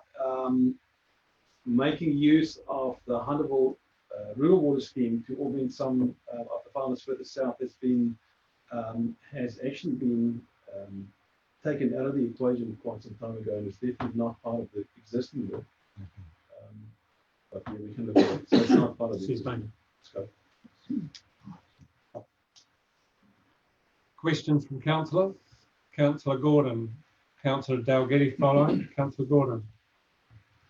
Yes, through you, Your Worship. Arno, would your business case include looking at how many members or how many farmers in the Huntable area are not currently connected to the scheme, and whether it was feasible to connect?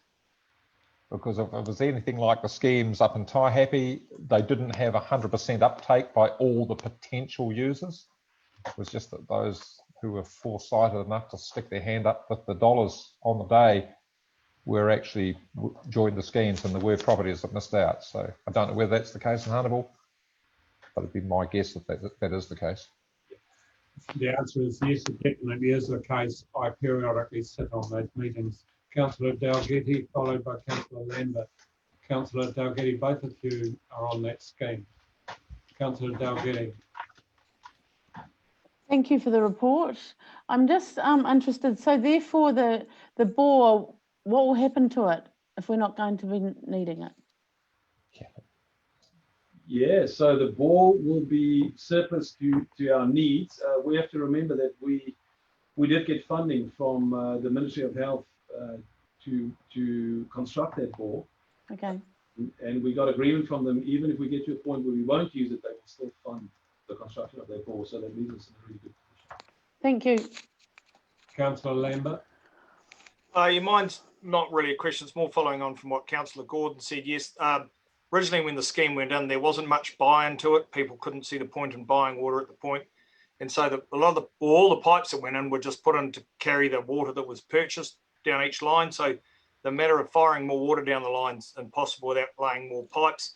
But in having said that, if there was an update in the water scheme, there would certainly be a lot more buy-in by farmers to uptake the water. The excess water could be sold on quite easily, but it'd be a matter of moving the pipes on. But I think it's really important, as following on from the Martin Wars, it's really, water's going to become more and more of an issue as the years go by, and it's more and more important we actually get a better understanding and a full appreciation of what we actually have in store and how the best way we can use it. It's always going to be an ongoing thing.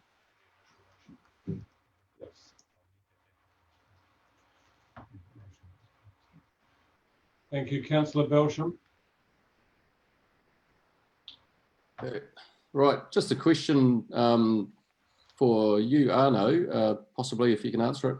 So the allocation to the urban currently is 135,000 cubic metres per year.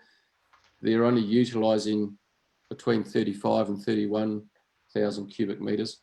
So if that's reallocated and the excess is sold off and distributed to farmers who want to uptake that, the actual scheme is still capable of distributing that amount of water. So obviously it isn't doing that at the moment, but the scheme is capable. I'm probably able to answer that question. And it's not an easy answer, because the scheme can take that amount of water, but there are only a limited number of properties that it could be distributed to. So for instance, we have a number of farmers that would love the water, but the pipes supplying, and there are three major arms to the scheme, if you like, depends on where on that arm as to whether there is water available. There are a number of units that are traded, commercially traded within the scheme, but they can only be traded down the line effectively, and down the line if there is capacity within that line to be able to deliver it. So as the lines go down, they shrink in size, if you think of it in that manner. Also, when and if you put new people onto the scheme, then originally the scheme was set up in such a way that people bought into the scheme and shared the capital cost of the total scheme. So it's a very difficult commercial decision and discussion to be had within the scheme. Councillor Lambert, I see you're nodding. Are you in agreement with what I'm saying? Thank you. Just following up, and also obviously if that allocation is taken up, you know, if for whatever reason that can be utilised, I guess currently that water isn't being pumped, that surplus allocation, and my understanding with previous councillors going back a number of years, the cost to actually operate that system to pump the water from the river up to the reservoirs is quite significant. So that obviously comes at an extra operating cost if that extra allocation is taken up. Is that correct? Yes, very, very much so. Absolutely onto it, Councillor. Okay, thank you. Considerable upgrade costs to be able to distribute our unwanted surplus water. The agreement was effectively that we took a third of the supply of the Hunterville Rural Water Scheme. If we opted out of that, we need to pick up that cost. Councillor Wilson. Thank you, Worship. I'm just looking to move recommendation 2 because I believe it covers many of the items that have been discussed here. You can certainly move it. That's very helpful. Thank you very much. Looking to second it, Councillor Belsham. Do you wish to speak further to it? No, again, I think previous discussions have pretty much covered that recommendation. I have nothing further to say. Any further speakers? I'll put it to the vote. Those in favour? Those against? Carried. Thank you. Everyone in favour. That deals. We'll go back to the previous item. I think staff are now in the position to clarify. Would the Chief Executive like to take us through this, please? So I believe, and Mr. Hodder, I would ask him to confirm or to step in if I haven't got this correct. But we will need to look at our former recommendation number 2, correct, and reject what had previously, the motion that had previously been passed. Yes, and I would require a 75% vote to be able to do that.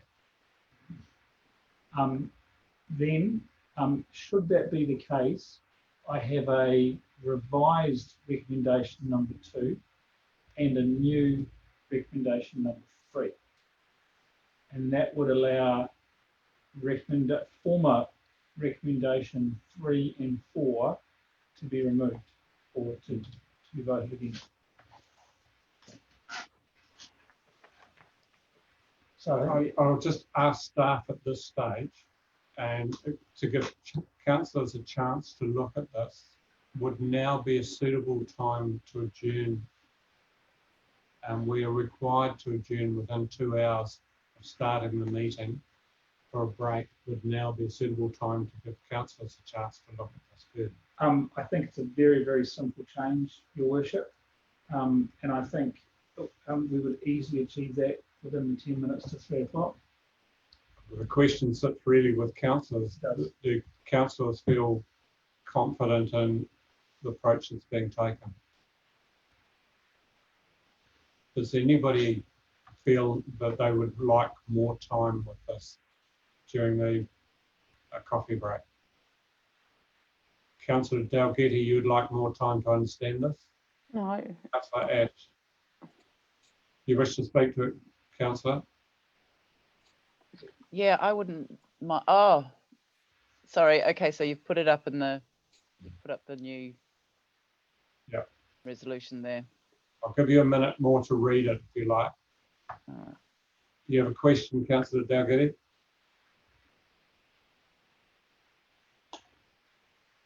Yes, I just would like the comment around understanding the demand and effectively the leaking to be added in there somewhere.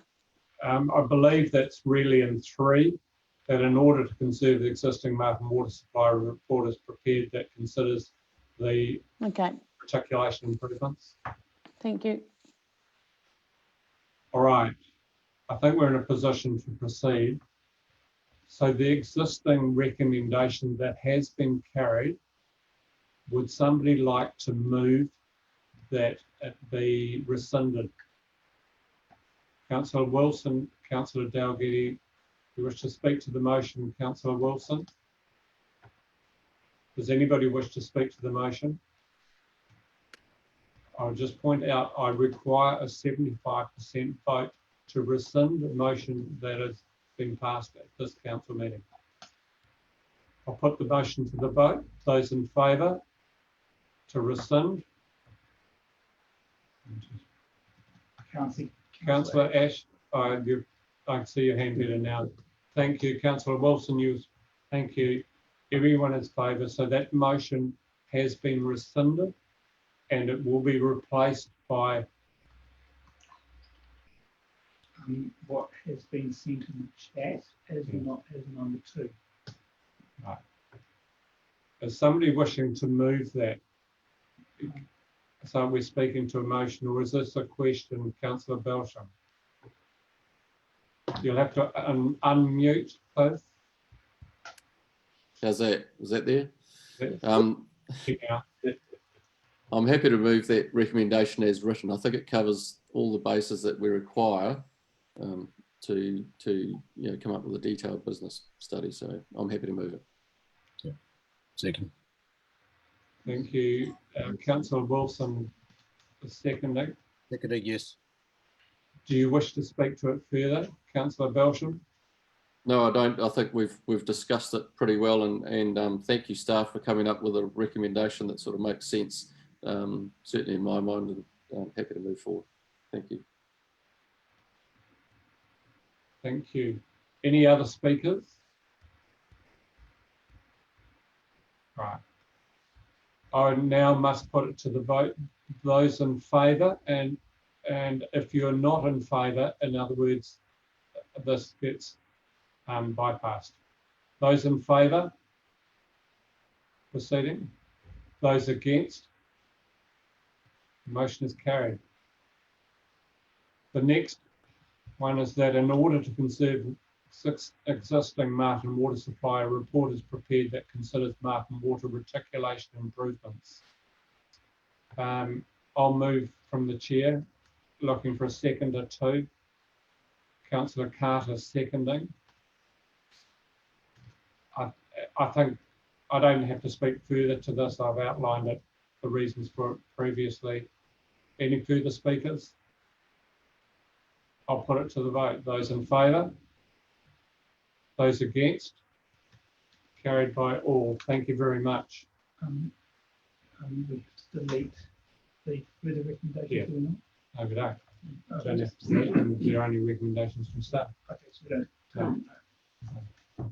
So that deals with that item. We'll now take a break and resume. It's now just on 3 o'clock. Resume at 3:15 for those who are online.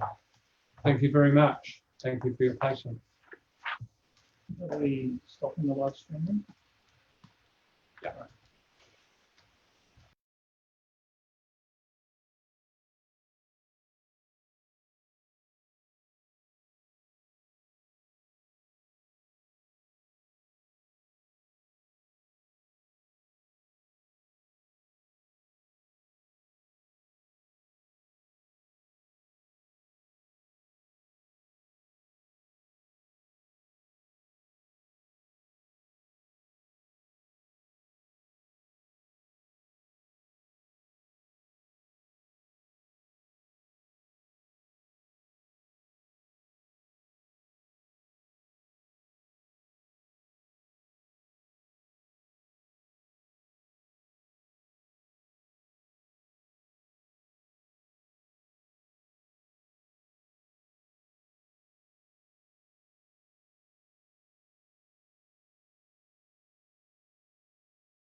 Kath, are we still live? You'll have to unmute.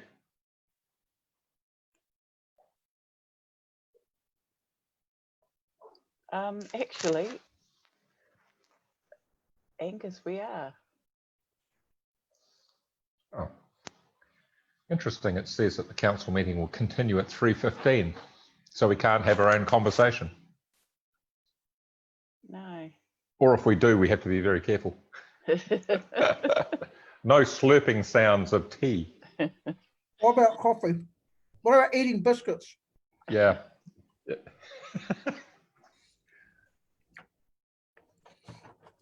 Oh, funny. I'm glad it got pulled back to that thing because about that Martin water. What I'm just surprised. what you are saying is being broadcast.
I can start again.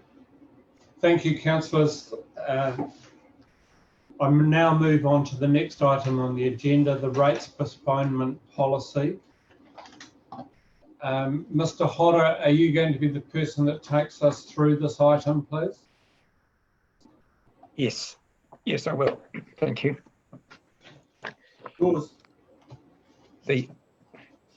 At your last meeting, councillors, you talked about having a rates postponement policy as being another tool in your toolbox in terms of addressing the effects of COVID-19. So what I've done here is drawn from Horowhenua District Council's approach, which is specific to a defined event. It's not a general rates postponement policy as exists in some councils, which can be used at any time. This is simply where there's an event which council has deemed it to be of significance in terms of the ability of ratepayers to meet their obligations to pay.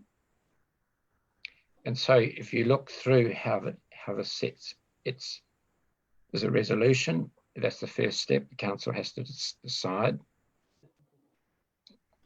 I'm not sure it'll work.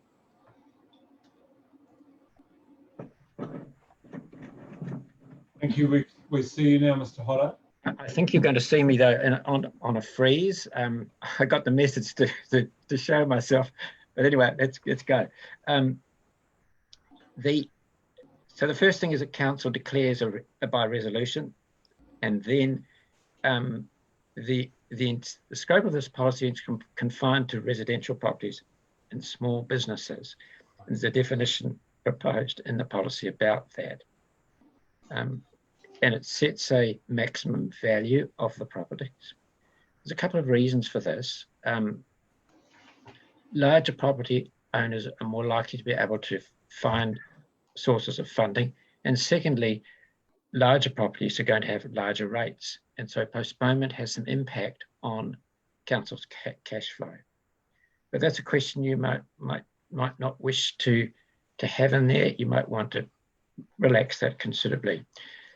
The other things are relatively straightforward in terms of, obviously you need to be sure that the person who's applying is the owner and there is some degree of hardship. And after that, it's relatively straightforward until the time that the event is deemed to have passed. Now, I'm not talking about when the government says the epidemic preparedness notice has expired. It's when council decides that the impact from the event, in this case COVID-19, no longer having a harsh effect on ratepayers. And that could be a year or two or three away. It's over to council to decide.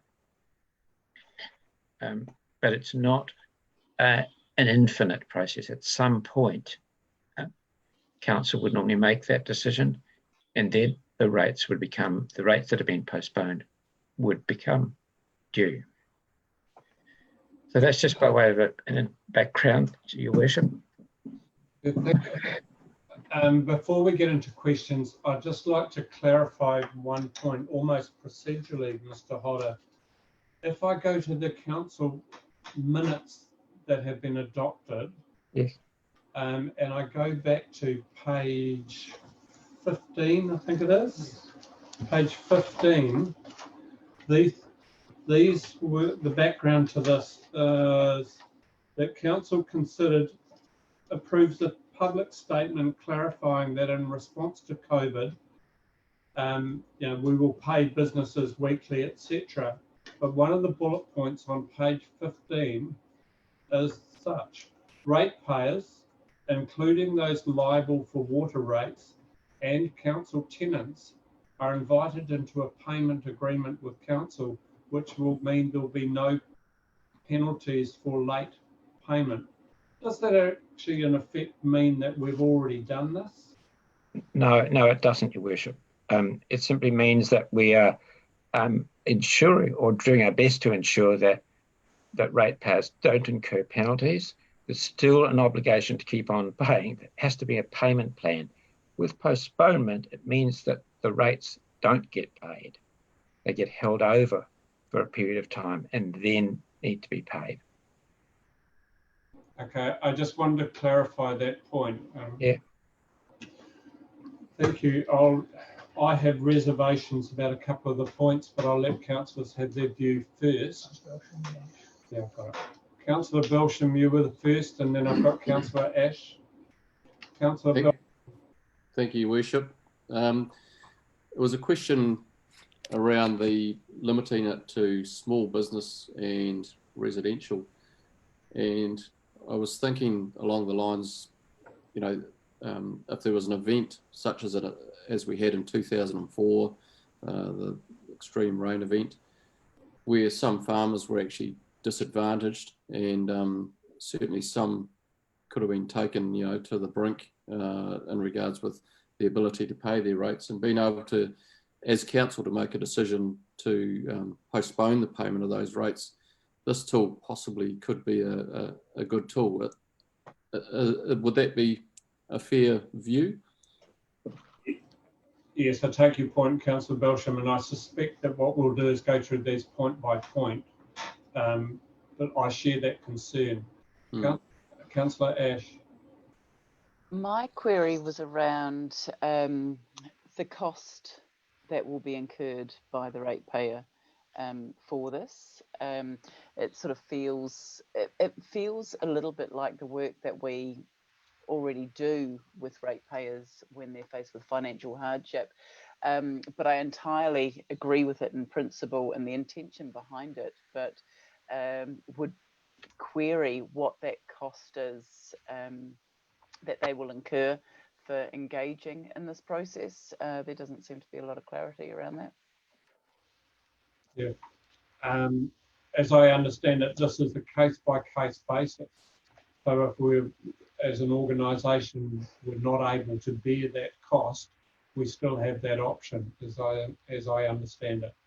And Savina's nodding ahead in agreement. Councillor Ash, a supplementary question to that? Yeah, sorry, it was in regards to the fee that the ratepayer will pay, covering council's administrative and financial costs. How much is that? What does that actually look like for people that are engaging with this opportunity? There wouldn't be any cost. No, there would be a cost. Yes. We're still to work through the cost of it. The answer is we're still to work through the costing of that. Thank you. Look, first of all, I'll get somebody to move the receipt of the report. Councillor Gordon moving, Councillor Harris seconding. Those in favour? Thank you, carried. Perhaps it would be a good idea to look at these conditions and criteria one by one. So A, that the policy will only apply for an event which council declares by resolution triggers the availability of the policy. In other words, there has to be something specific as an event to trigger this as a policy. Does anybody have an opposing view to that?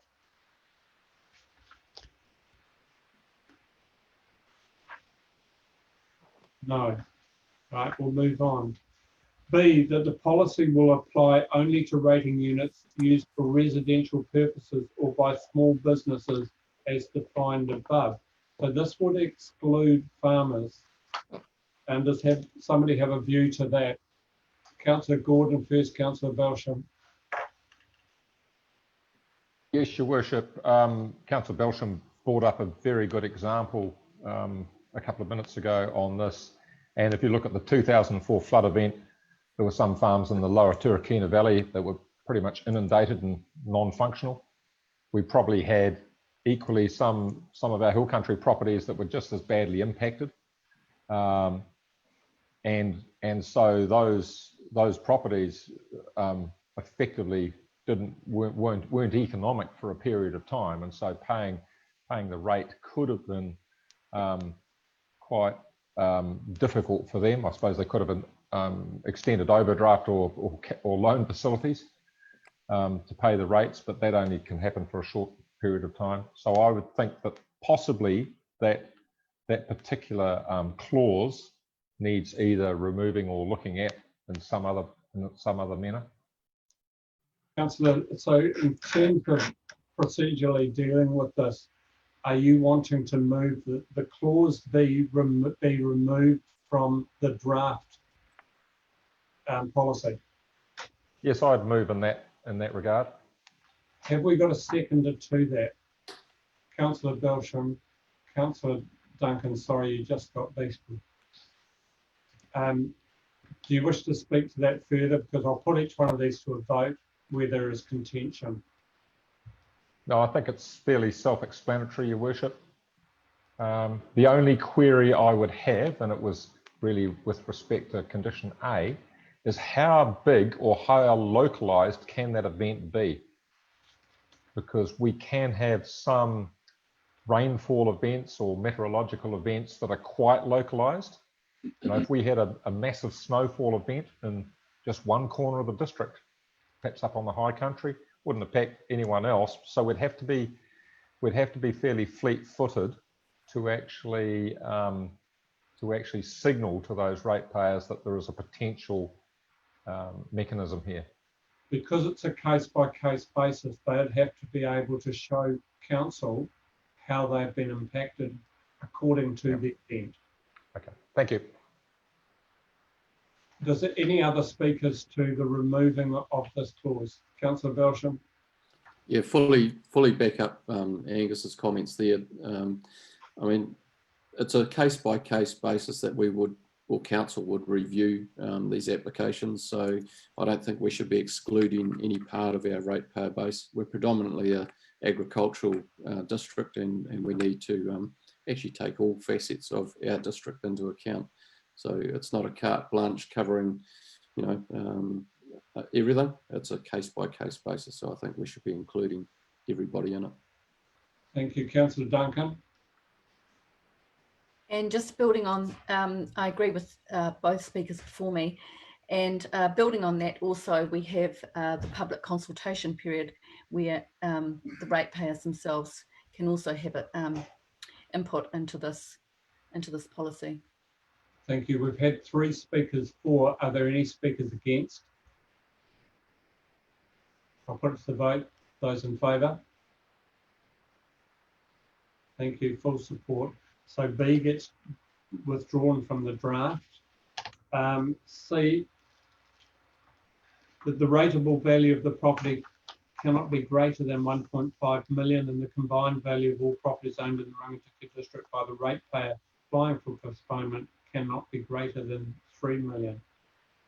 I will move that gets withdrawn under exactly the same conditions, reasons as in the one above it. Looking for a seconder, Councillor Carter. Is there anybody wishing to speak against this?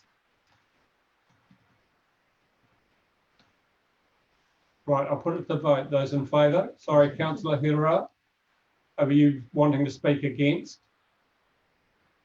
All right, put it to the vote. Those in favour? Those against? Carried by everyone. So C gets withdrawn. D, the ratepayer must be the current owner of the property at the time the event was declared. Is anybody wishing to speak against this? Right, I'll take that as a given. D lives. E, that the ratepayer must demonstrate to the council's satisfaction that paying the rates would result in financial hardship, including evidence of steps taken to claim allowances or other assistance. Is anybody speaking against that? No. Thank you. F, only the persons entered as the ratepayer of their authorised agent may apply for rates postponement. In a closely held company, every director must sign the application form. Does anybody have an issue with that? Yeah, there's a typo there. It should read or. No. that lives. G, the ratepayer must make acceptable arrangements for payment of future rates by committing to a regular payment plan. Anybody speaking against? No. H, that the council will charge an annual fee on postponed rates for the period between the due date and the date when they were paid. This fee is to be set as part of the council's resolution identifying the event, which presumably will cover council's administrative and financial costs. That covers your point, Councillor Ash, I would have thought. Does anybody have a contrary view there? Councillor Duncan, you speak? Yes, I just asked clarification on that. So while these people have been accepted as in financial difficulties on a case-by-case basis by the council, they'll still have to pay the annual fee, is that correct? Or does that annual fee then get put into the postponement rate at the end when they are then able to pay the rates? As I see it, when council identifies an event, council would then need to set a fee, an administrative fee in terms of covering the administration of this. Yeah. So at the end of that period, that postponement fee, that administration fee would then be put onto the rates that were postponed. Is that what, that's the question I'm asking, or do they have to pay that fee during the postponement period? Oh, well, can I bring you to the table so councillors can see you, please? And can you explain? Where I'm reading this, there's an annual fee that is charged even while the rates are postponed. So if it was a significant event and it had a significant value of property, the council would and may have to absorb some financing costs to be able to balance the because say if it was a significant event in a rural area where there are some of our significant ratepayers, the council may be forced into a financing cost, so that we set on a annual fee on a per event basis. So it would be a cost that they would have to bear while the rates are postponed. So that'd be it.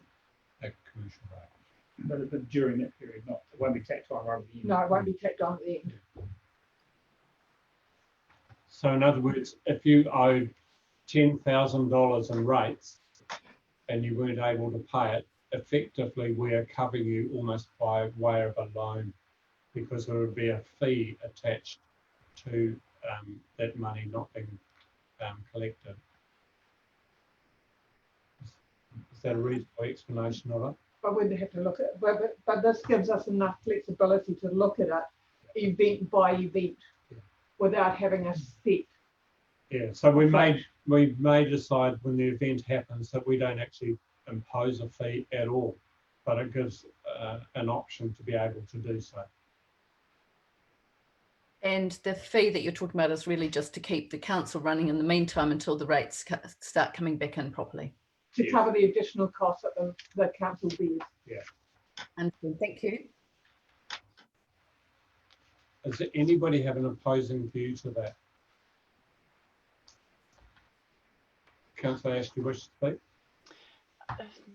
Yeah, just essentially to say that that seems slightly counterintuitive. I mean, if we're covering financial costs that the council will bear because the cash flow is not there with the rates not coming in, that could potentially be kind of financially painful for people taking the opportunity. I don't see, yeah. So our ability to buy, say if there was a large event in a rural area where there is some significant ratepayers that would have could potentially have a material impact, the council is able to borrow at a lot cheaper rates than what, so we would recover those additional costs, which would be a lot less than that person looking for alternate funding, alternate financing sources. And that's if we decided to impose a fee at all. Yeah. So each event comes along and we make a council decision as to whether a fee could be payable for effectively carrying that cost.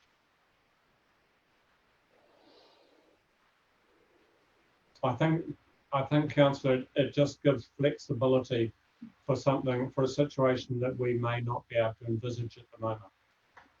Okay, thank you. And there is one further one around postponed rates will remain postponed until, and there are 3 bullet points covering that. Does anybody have a difficulty with that?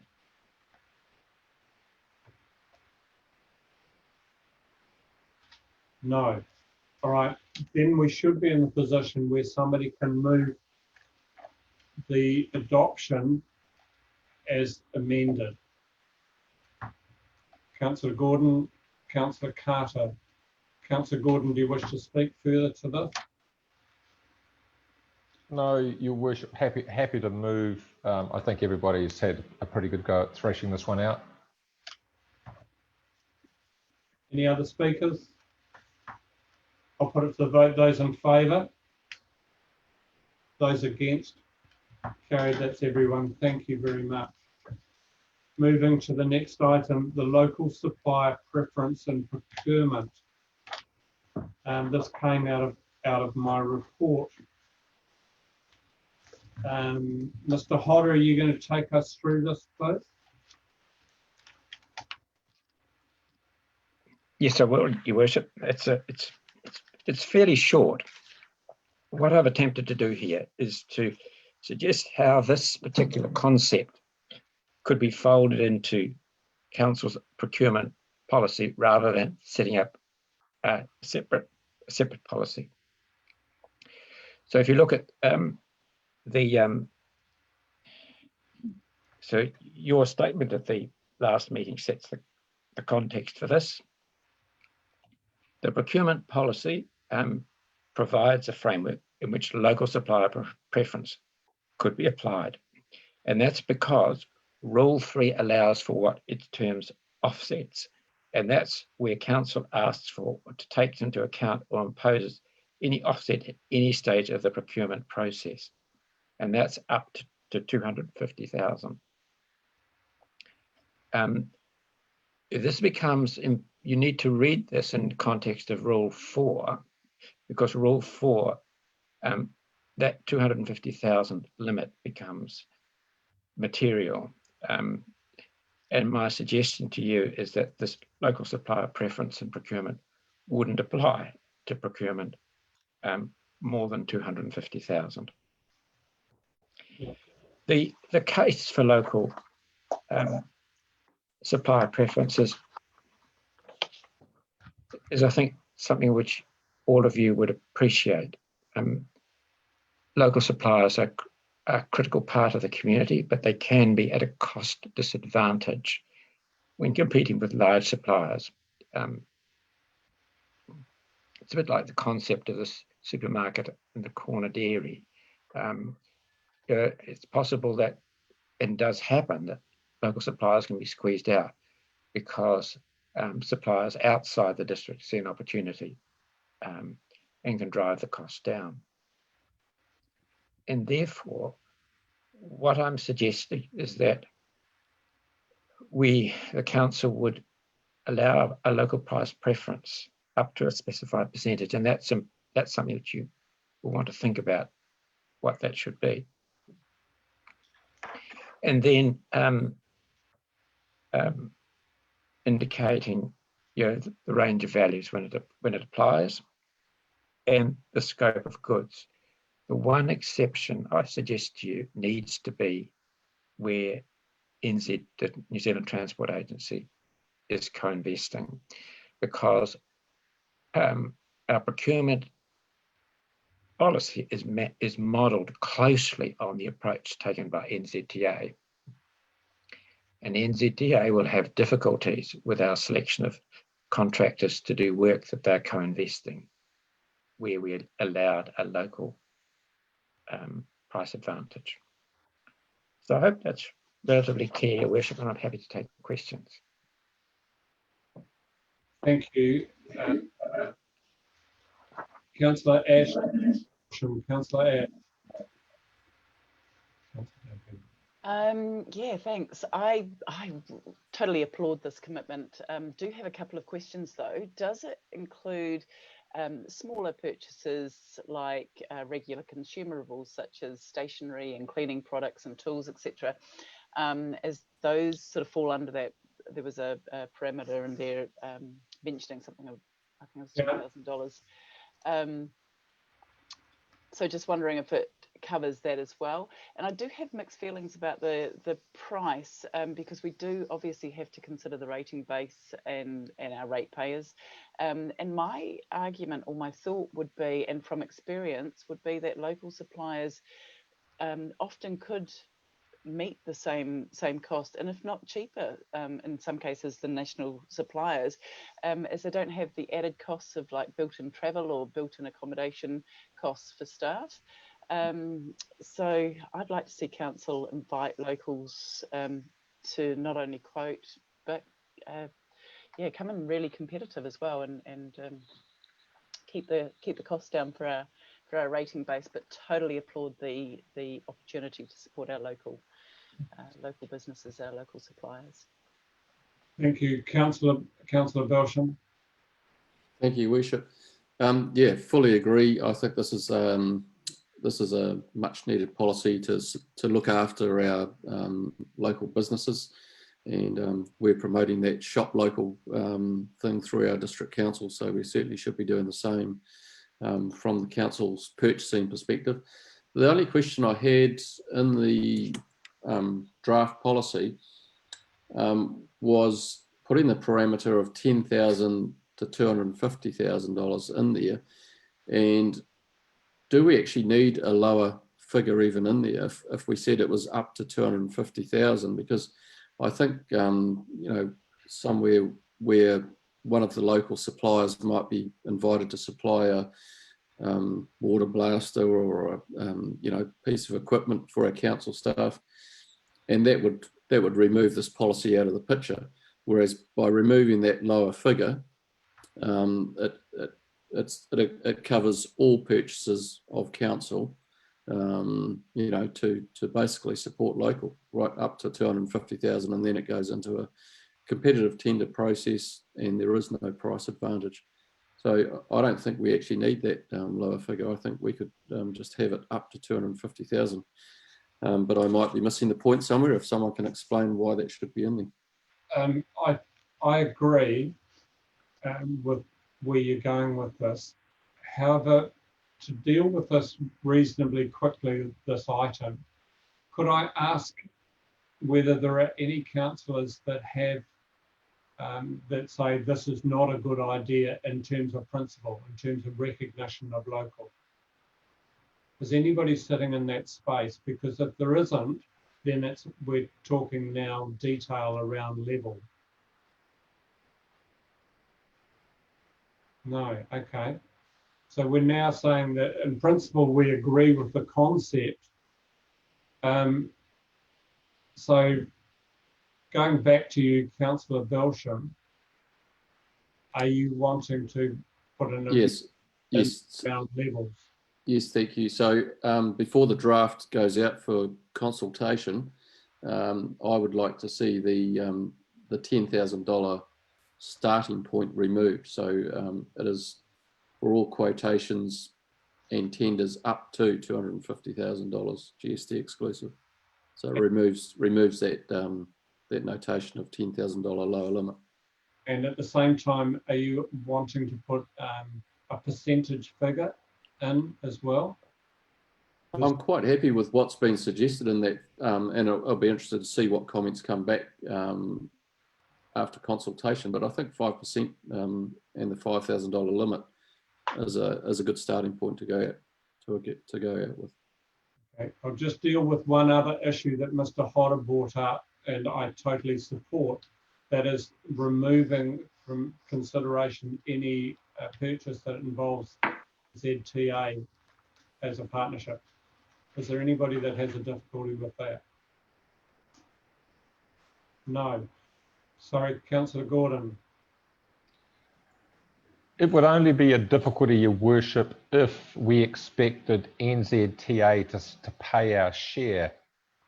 If, for instance, we actually wanted a local supplier who was slightly more expensive than the preferred supplier, it would be incumbent on us to pay that cost.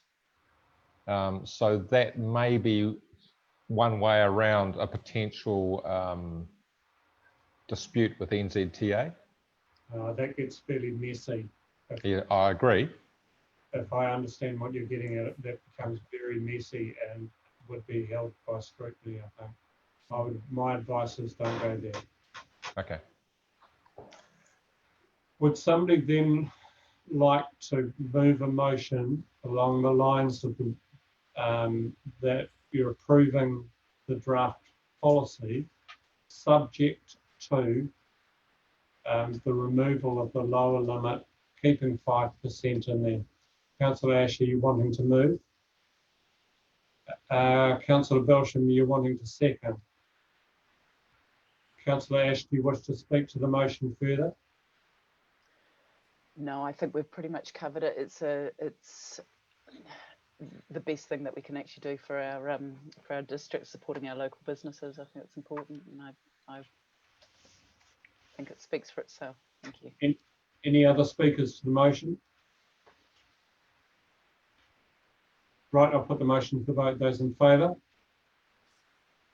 Those against? Thank you. Fully supported. That takes us to.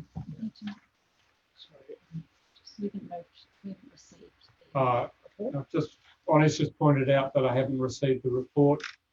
I'll move, seconded by Councillor Wilson. Those in favour? Thank you. Councillor Carter, are you in favour? Yes. Thank you. Carried. Thank you for that. I'm going to do that as well. Right, that takes us through to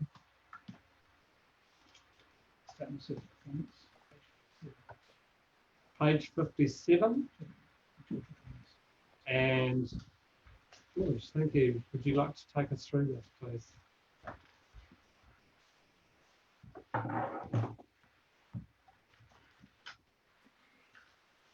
Thank you, Your Worship. So just a couple of things to note. So on page 66, the fault response time on water supply, that should actually be not achieved prorated. And on the wastewater fault response time, that should be partly achieved prorated, which is on page 69 there. So those are just corrections? Yes, those are corrections to those two. Okay.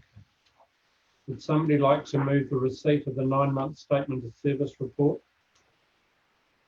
Thank you, Councillor Dunn. Councillor Ash, those in favour? Motion is carried. Thank you very much. Questions?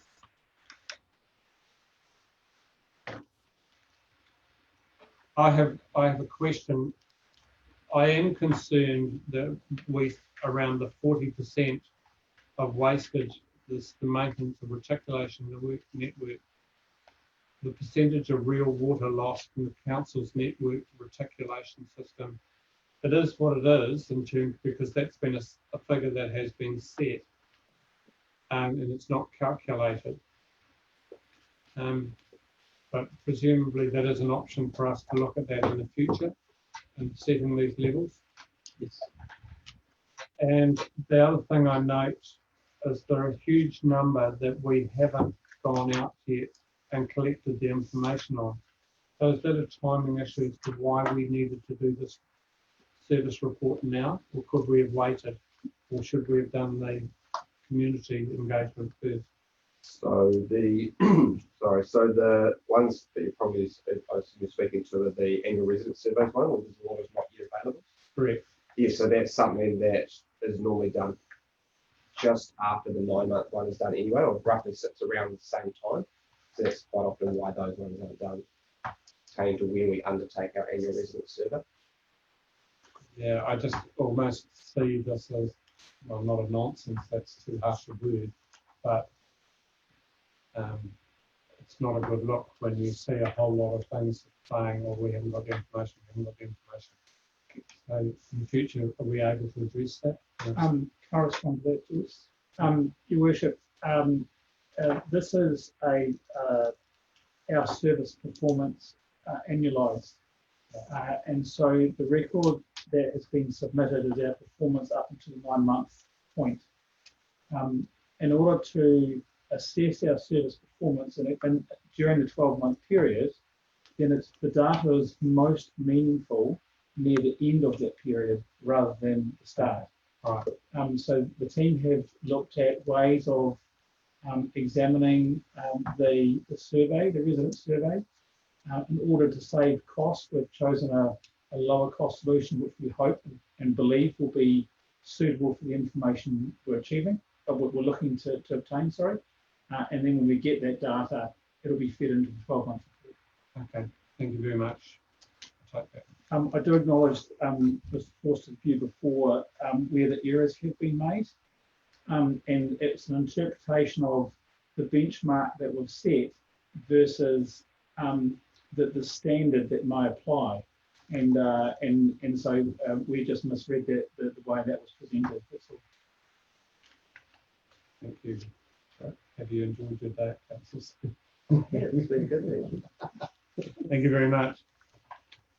That's an information only report. So we move to item 15.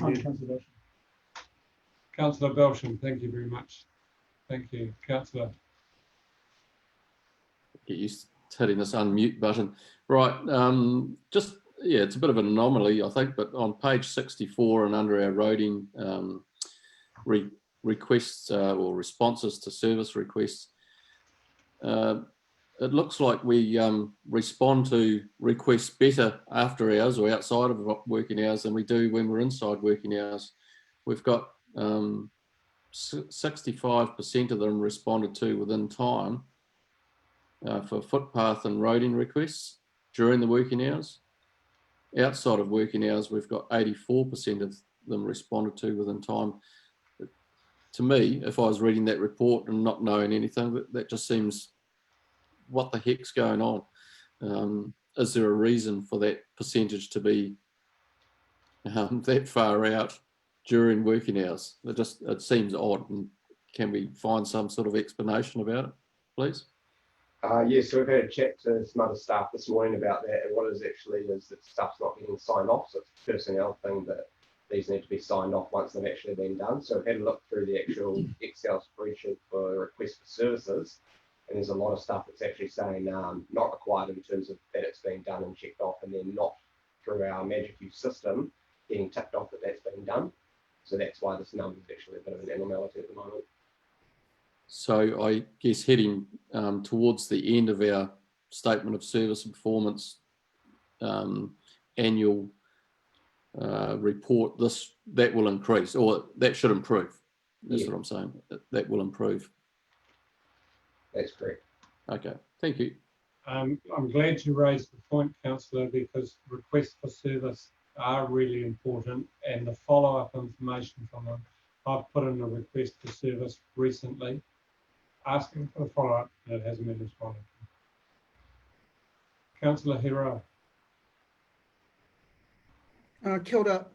Given that this is a 9-month report information sharing, what I'd be more interested in seeing is when we actually get down to the full year's report, given that March, April, May, June, 2 of those months have really been knocked out because of COVID. So I'm going to be interested to see what the overall look of this report is going to be once our staff are able to get all of that information back in. So given that it's 9 months, as much as there's some things that we would have wanted to see maybe a little bit further along, taking into consideration what's happened after that, that's going to be something that I'm going to be really interested in seeing how we fare and doing what we've put out, how well we've done against those milestones.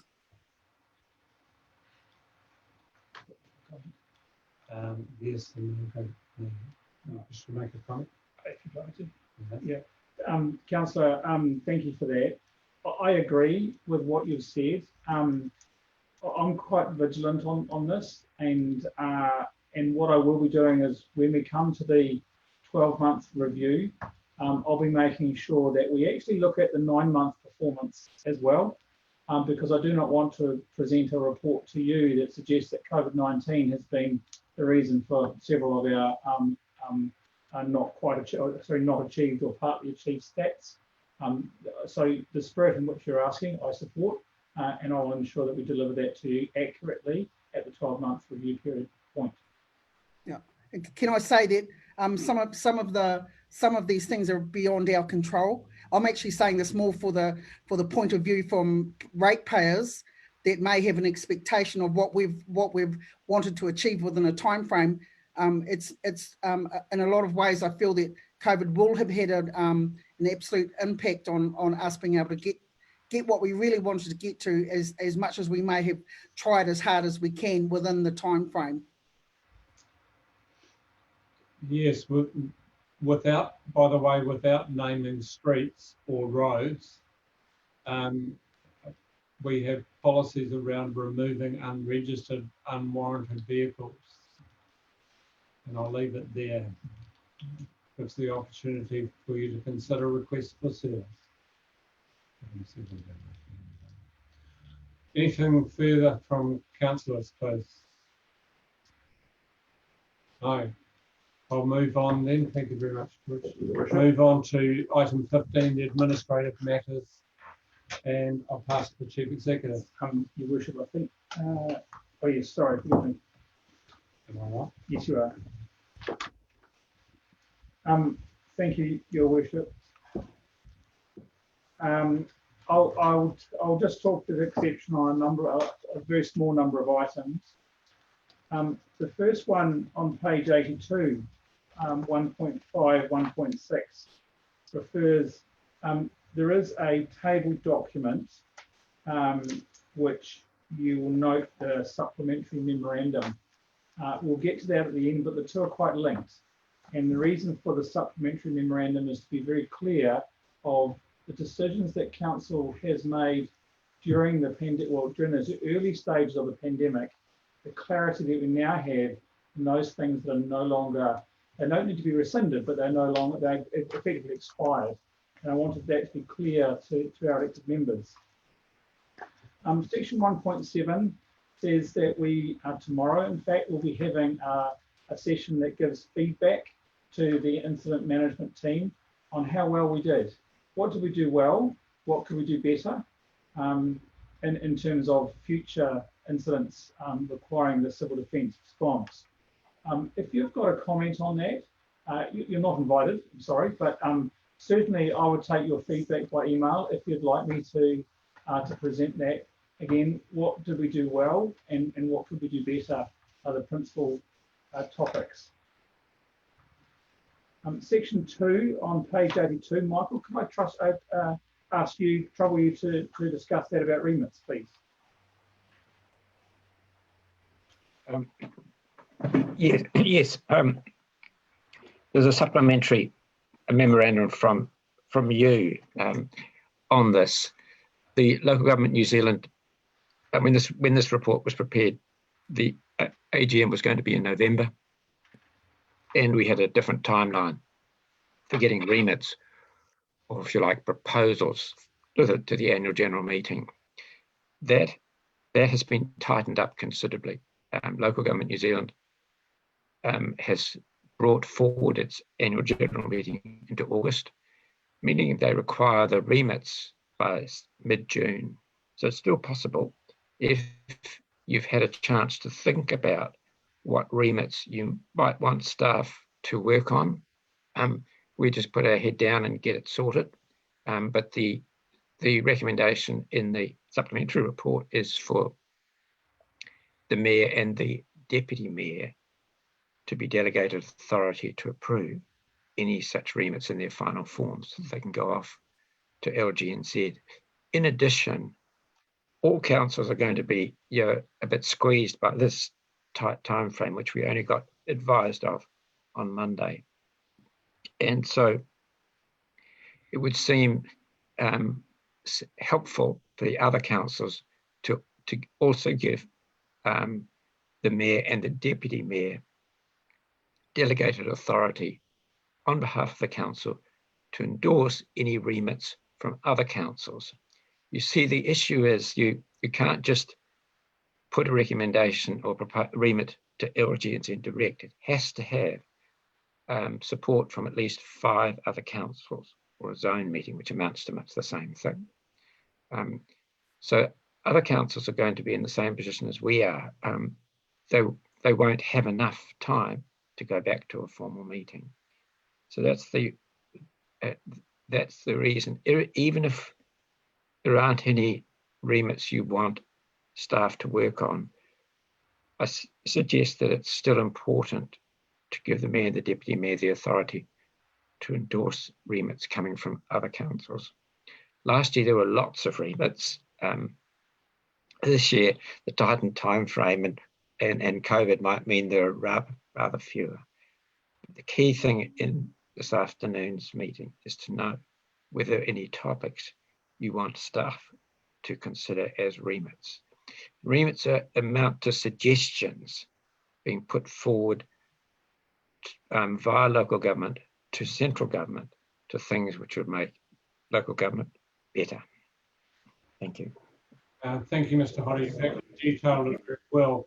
As a co-chair of Zone 3, I have sent out an email to the other councils within our zone, pretty much covering what you have said. But to deal with this in process, first of all, could somebody please move the reception of the administrative matters as a report? We have Councillor Belsham, Councillor Lambert. Those in favour? Those against? Carried. Thank you very much. I would recommend, as you say, to move recommendations 2, 3, 4, 5, I think it is. Does it include 6? No, 5. So this 2, 3, 4, and 5 cover this, which gives us the ability to consider remits by other councils. If there was something contentious and I'm sitting on that panel, I would be circulating it immediately to be able to get feedback from other councillors. Question or Councillor Duncan. Thank you, Your Worship. I would like a little bit of clarification around how or the reasons why LGNZ have brought that AGM forward, especially considering that, in my view, we haven't really seen the true effects of COVID at this stage. And it's so the time that we have to put together suggestions from local government to central government through this process has been shortened, and the information that we need to make really good suggestions has not come in yet. Could Mr. Hodder perhaps give the reasoning around that? I think I can give you some political answers around this. Firstly, there is a change of personnel in local government, and this means that we get everything in front of Malcolm while he's still here.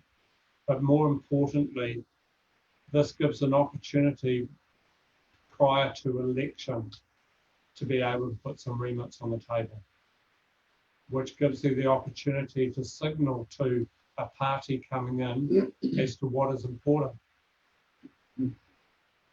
So, for instance, if there was a remit from local government to say that swimming pool charges throughout New Zealand should be free for all children, then, for instance, you might get a political party saying, that's what local government, and we'll stand on that portfolio in terms of our position to election.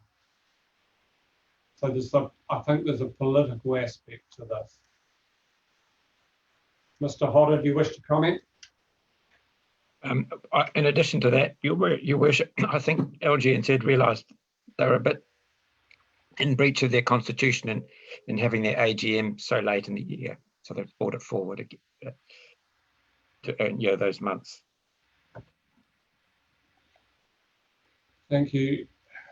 Would somebody like to move 2, 3, 4, and 5 as a block? 2, 3, 4. 2, 3, 4, sorry, as a block.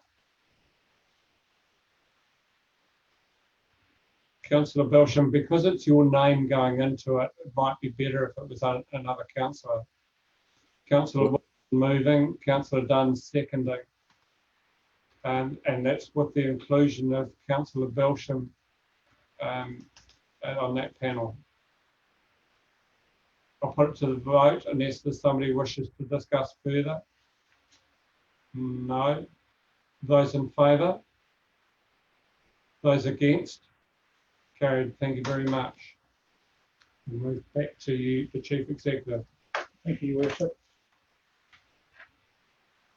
The only other point I would bring to your attention is as point 7 on Portorino landfill. There has been some media coverage of that recently. Unfortunate because they chose to use video and photographic footage which was more than a year old. So Council have flown a drone over that site and taken some footage. The situation, whilst it hasn't been remediated, has certainly improved from the footage you may have seen of a year ago. The challenges that we had in terms of doing work and finding a solution on the landfill site, there was some confusion between ourselves and Horizons as to the consenting process. I believe that was reported to you, I think, in April? March. And there's some opportunity for Council to move more closely with Horizons and with iwi to ensure that consenting process is expedited. Thank you. Any questions? Councillor Lambert. Mine's not so much a question as a statement, because I've seen the pictures too that have been recycled on social media and that of weather dumpers. But if memory serves me correctly, when the stuff was first dumped there, the site was like 1 or 2 kilometres from the actual river. And as a council, would it not hurt in some way and form to put out that fact? Because people seem to think it was just dumped by the river originally. I think we originally put that message out. What's the feeling of councillors? What's the view? Councillor Wilson, Councillor Dunn, Councillor Wilson. I think Councillor Lambert raises a very good point. We have the privilege of sitting in council here, of seeing some very, very detailed documentation around this matter. And we've seen trajectory maps from over going back 40 years where the river was, how it's come across. We've seen a lot of detailed information about what's caused the river to move. And so we're privileged to a lot of information that the general public doesn't see, and certainly our ratepayer base and those that are concerned about what's happening out there. And I think the concern is that we've got to deal with this issue. But Councillor Lambert is quite correct. If you look at the trajectory of the river some 20, 30 years ago, as we've seen on the mapping, it's many, many kilometres away.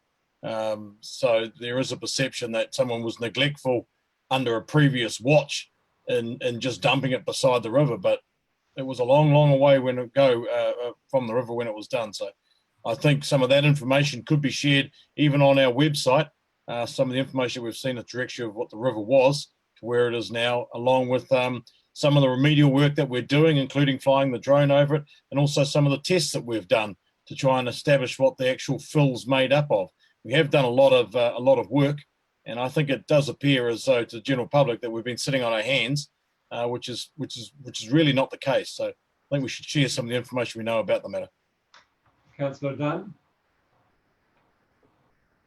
I agree with everything that Councillor Wilson has said, and it gives the opportunity for people to see how the site looks today, not a year ago as well. And of course, people have been a bit confused where this dump is, because I got rung up a couple of times saying it was the Bulls dump.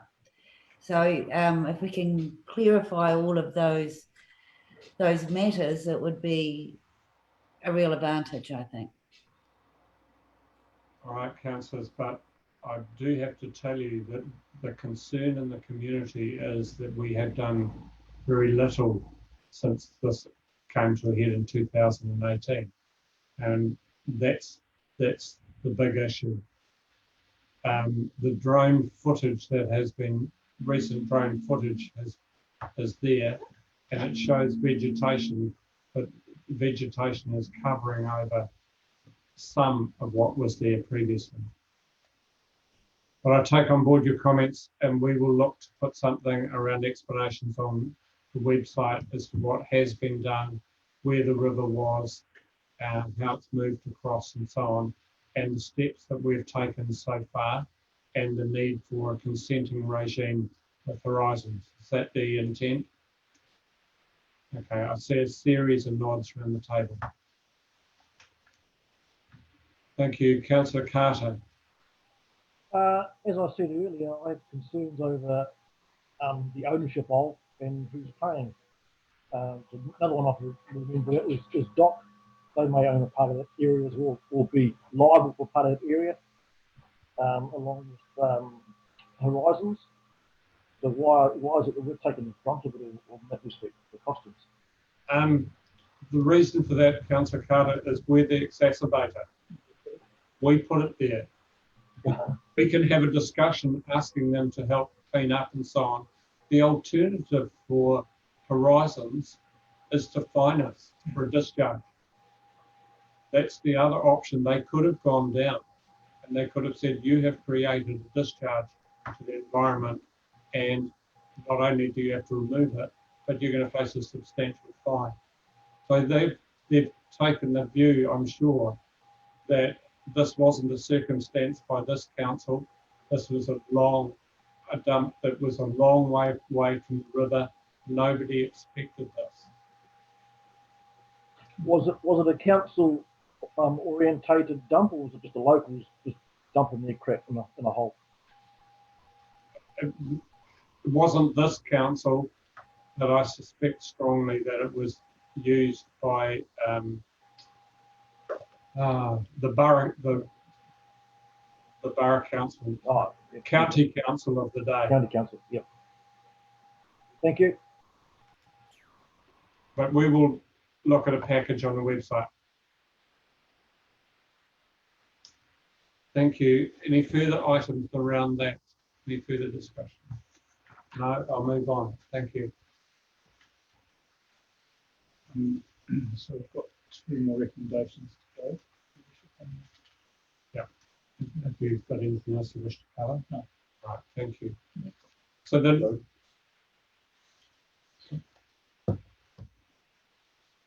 I'll move that council recommendation 5, that council endorses the submission made by His Worship Mayor, the Chief Executive, to the annual plan. It has been made, so I'm hoping that you endorse it. Looking for a seconder to that. Thank you, Councillor Carter. I'll put that straight to the vote. I think those in favour, those against, carried. Thank you very much. Would somebody like to move and need suggestions of names? This is about that we need 3 councillors to be delegated to work with the council staff in finalising and approving the branding for the district promotional video. Can I first of all just have a show of hands as to who could be interested before we start down a nomination path? I've got Councillor Dalgety, Councillor Dunn. Could we have another councillor that could be interested in this branding? Councillor Lambert is interested. Councillor Ash, Councillor Dunn is interested. Yes, Councillor Duncan. And Councillor Dunn. I thought I had Councillor Dunn. Sit down twice. Oh, yeah. Okay. My apologies, Councillor Duncan. I called you Jane. Right. remembering that this is a recommendation from staff. So if you decide that you want to widen it out to more councillors, that is your call. So I need somebody to put a recommendation and a motion on the floor.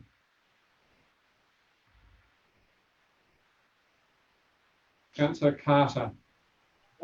Move that the 4 members who've shown interest be adopted into the being delegated. I think we have 5 interested. No, it's Jane twice. That's 5. Right, let's go back over this. I have 1. I have Councillor Dunn. I have Councillor Duncan. I have Councillor Dalgetty. That's 3. I have Councillor Ash. That's 4. Oh. Councillor Lambert. That's 5. Well, then we'll go for 5 then. How's that? Right. So are you wanting to move that those 5 councillors be delegated to work with council staff in approving the branding? Yes. Looking for a seconder. Is that you, Councillor Dunn? Seconding? I was just going to say I could take my name off if there's too many. I don't mind. Your call. In or out? Seconding. Councillor Wilson seconding. So at this stage you're in, unless you want to withdraw. No. Any further discussion? Councillor Belsham.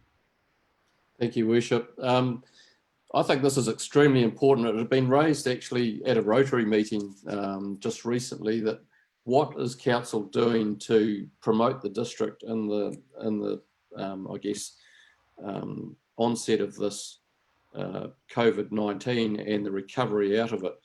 And you know, I raised the fact that we have done a bit of work on a promotional video. There has been quite a lot of effort and money put into it by council, but we still haven't actually got it publicised and out there on the platforms. So I know Ms. Gower has put a bit of work in behind the scenes here, and she's quite keen certainly to get things, get the ball rolling and get some of the work that has been done out there in the media space. And I applaud the councillors who have put their names up to help get this ball rolling. And I think it needs to happen sooner rather than later. We're certainly in desperate need of promotion of our district to the rest of the country. We're going to be getting some tourism, internal tourism happening, and we need to get our name out there and show some of the cool stuff that our district's got. So the sooner this happens, the better. So thank you. I think everybody's in the same space here, Councillor. So I'll put it to the vote. Those in favour? Those against? Carried. Thank you very much. 7, that the objections to the proposed closure of the section of Broadway Martin on 27th of June for open doors be heard by the Mayor, Deputy Mayor and Chair of Assets Infrastructure. I'll move from the floor, even though I am included. Looking for a seconder. Councillor Ash is seconding. Any discussion? No, I'll put it to the vote. Those in favour? Those against?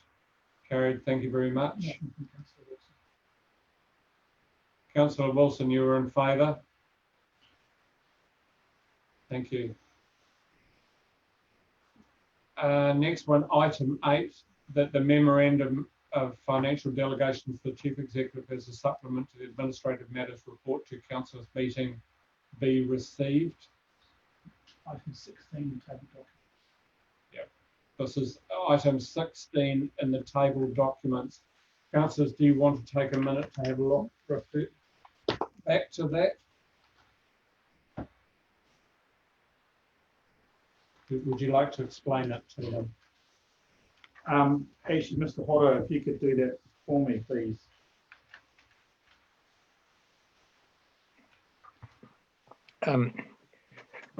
This memorandum is just as alluded by the Chief Executive when he opened comments on the Administrative Matters Report. He thought it was important to clarify how his delegation works. So back the 24th of March, in your emergency meeting, you gave a quite wide-ranging delegation to the Chief Executive, requiring prior consultation with the Mayor. And the reason why you did this was because at that time, this was just before the country was moving into alert level 4, when in fact a meeting of the council in its normal sense was not going to be permitted. But equally, audio-visual meetings could not be held with all councils participating that way, because the standing orders, which reflects the legislation at the time, required at least half of the members to be physically present. And because of that, this resolution was made so that in fact business could continue. As it happened, almost I think it was the next day, there was legislation passed, and in that councils were permitted to hold their meetings entirely by audio-visual, and that meant all members, as you've done, could participate, they could all vote, and it constituted a quorum. In addition to that, the public accountability provisions were met by allowing live streaming. That's why there's a recommendation in this supplementary report for you as a matter of record to note that that resolution has now expired. But it raises a more general question about how the Chief Executive delegation works. The 24th of March decision was not the only time that Council has made specific delegations to improve the efficiency of business. And you did that at your 30th of January meeting over the Martin, the repairs to the lower dam face on the Martin Dam, because it was important that you wanted the contract to be awarded as soon as possible. And that particular decision allowed the negotiations to be completed without further recourse to Council, other than informing you that it had been done. In addition, however, this is it seems therefore you need to understand what the usual delegations to the Chief Executive are. And I didn't reproduce the whole of the delegations manual, but what I wanted to draw your attention to was how the financial delegations work. And so that's what there's an extract there of the delegations. And you can see how it's set at a limit of 250,000, which we talked about a bit earlier on. Now, it so happened, and those of you who've had a chance to read Mr. Bernardi's report will be aware that the contract to repair the lower dam face went to Rock Control Limited, and as a result of their good work, there was a discussion and a decision to extend the contract so they could do the work on the upper dam face. Made a lot of sense. They had done a good job, done it on time, met all the health and safety regulations, and the council's procurement policy allows for such an extension of the contract. And so that was how that particular operation came into effect. The amount involved was less than the figure, the limit set in the 13.6 of the procurement policy. But nonetheless, it's there as a matter of record for you. And so the intention behind this was that the Chief Executive wanted you to understand how those delegations are worked, and to, I suppose, to really give you confidence that they do exist and they're administered in the fashion in which they've been designed. Thank you. Thank you. You wish to add to it? No, it's no. It's also a way of informing council of the delegation and the way that it has been used on the B and C dams. Would somebody like to move, and I think you could do it as a block 8 and 9. Chair of Assets, probably a good one to move. Councillor Wilson, looking for a seconder. Councillor Belsham, do you wish to speak to it, Councillor Wilson? No, thank you. I think it's self-explanatory, and Mr. Hodder's response was good. Thank you. Thank you. Any other questions or speakers? Put it to the vote. Those in favour? Those against? Carried. Thank you very much. That takes us through to item 16. The first 11 projects status. This used to be the first of the 10, and we upgraded it. We turbocharged it. The top 10 to first 11. Yeah. Yeah, we might get to 15 and have a rugby team soon. Right. Would somebody like to move, please? Can you stop? That the recommendations that the following be received, the memorandum be received. Councillor Herrera, Councillor Lambert, those in favour? Those against? Carried. Thank you very much. Who's going to take us through these? If I may suggest, and we've done this previously and it worked really well, that if you worship the Mayor steps through them, and I'll just answer questions. I think that's probably, if you're happy with it, probably best. What page is it? 1, 2. 1, 2.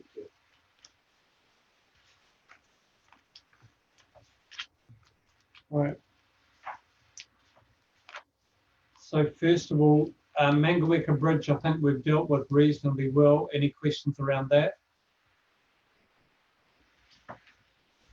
No, right? Second one, the Martin to Bulls wastewater centralisation project. Questions around that? No. The upgrade of the Ratana wastewater treatment plant. No. The sustainable provision of stock water, irrigation water. This is to do with the Hunterville Rural Water Scheme. We've had quite a bit of detail on the urban side of that today and an explanation around the scheme. No, no interest. Future management of community housing. This is 5. Can I just make a comment on number 5? Yes. Galen suggested that we might remove this off the top 10 project because it's not going to be managed as a standalone project at the moment. Once we get to a point where we either want to construct something or we get back into that environment of a project, we will bring it back to the top 10. But for the time being, she suggested you consider the opportunity of removing this off the list for now. I have a view on this, but I'll go to councillors first. Councillor Duncan. Thank you, Mr. Benedine. I didn't actually hear exactly what you said then. So Galen is suggesting we take this off the top 10 or first 11 projects, go back to top 10, because of why? Yes. So first of all, apologies. I was speaking in the wrong direction, so that wouldn't have helped. Yes. So that is the proposal for now. It is not a pure project where we have appointed somebody to construct something or something that we can step you through. What she suggested is while we do work in the background to decide what the strategy is going to be and what we really want to do, we'll remove it. And once we then get to a point where it becomes a project again, we will then bring it back onto the list. Can I just ask as a follow-up to that, we're looking to demolish buildings in Taihape, and with the potential possibly for council direction to put them back, build community housing, or that sort of discussion could be on the table. I just question whether it's the right time to take it off.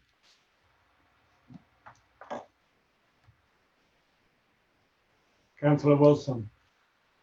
I actually support the removal of it, because if you actually look at the context of what it is, and then to go into your suggestion about having to put, new housing on it, that would be we'd be going through another series of very detailed planning, business case studies, costings, finances, and a whole lot of other detail that would come in that supersedes anything that's sitting here. I don't see any why it can't come back as a project, but for it to come back as a project, there'd be a lot of other reports and work to be done before it did. So I could see it as being removed, just like at some stage we'll see the Mangaweka Bridge removed.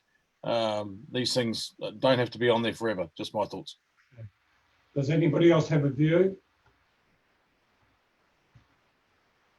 Councillor Duncan? Worship. My concern is that if we take it off the list that's constantly being put to, in front of us and take it and shelve it essentially, or take it out of consciousness, what happens to it? Does it actually just sit and idle, or is this something that staff would continue to work on and then bring it back to us when there was actually some progress that needed to be made a decision on? Yeah, I can answer that. So we will definitely continue with the work in the background, and I would imagine there would be quite a bit of that that will come back to council anyway. So as we set strategy going forwards, that will be discussed with council anyway. It's just as part of the top 10 projects list, we feel maybe it doesn't fit there as well as it used to. Bonnie, can you just send an email or text to Councillor Dunn? She's going to apologize. Okay, thank you. Could the minutes just make sure we go that Councillor Dunn has put an apology, just letting other councillors know. Councillor Belsham, if you have a view, and followed by Councillor Gordon. Councillor Belsham. Right, unmuted, yes. Takes a little bit of time to work this little laptop, you know. That heading, future management of community housing, and it takes me back to when we were going through the process of who was actually going to manage our community housing, and we've made that decision, I believe, where we are managing it in-house.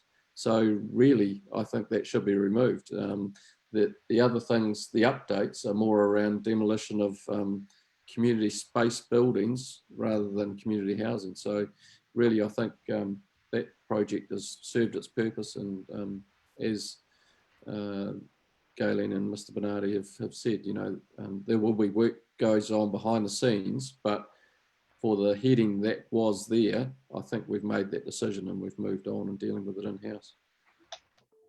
Councillor Gordon, you have a view?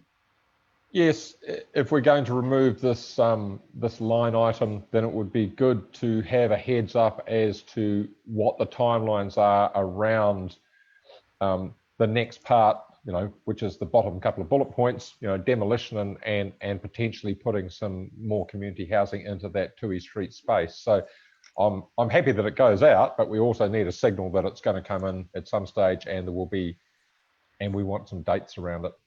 Okay. I think in terms of tie happy community, it can't happen soon enough.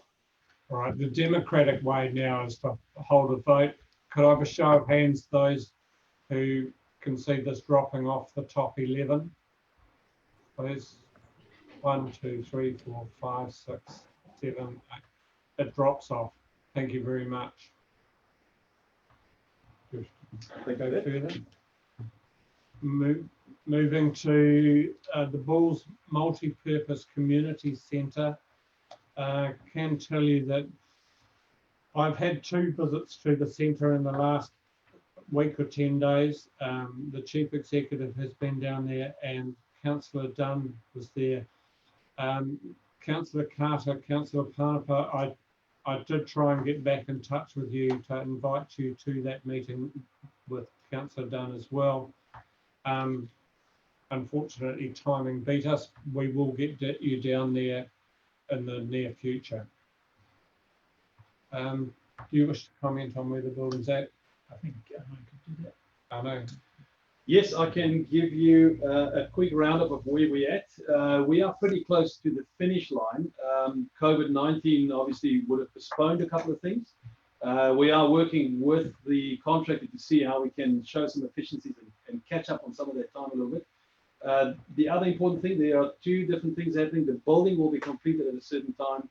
The bus lane and parking area might be completed a week or 2 later. Sorry, can I correct on that? Yeah, absolutely. you're referring to the car park as per the original scope. Yep. Maybe a couple of weeks late. The bus lane and extended car park and the town square are currently open for design. We've just awarded the design contracts for that. From that, council will receive a report and a recommendation, and they will then decide whether we go ahead with those two enhancements. Thank you for the correction. That's valuable.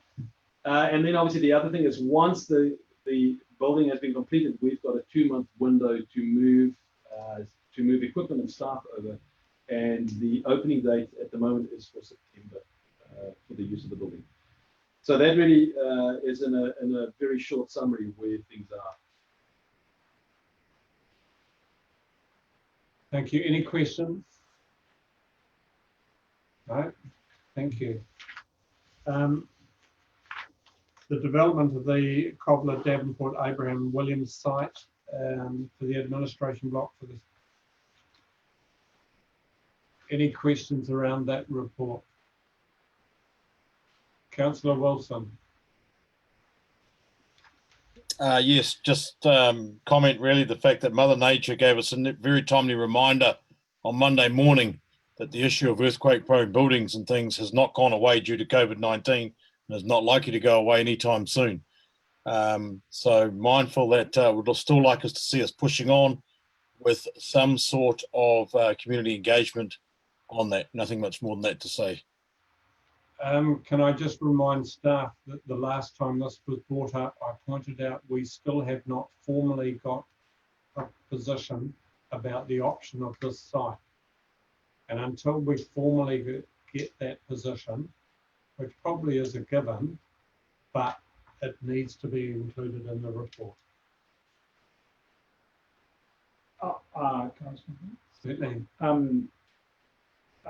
The position that the current building that you and I are sitting in now is an option, is clearly understood by staff and by myself, and that when we present options in the future, the status quo will be an option that will be presented.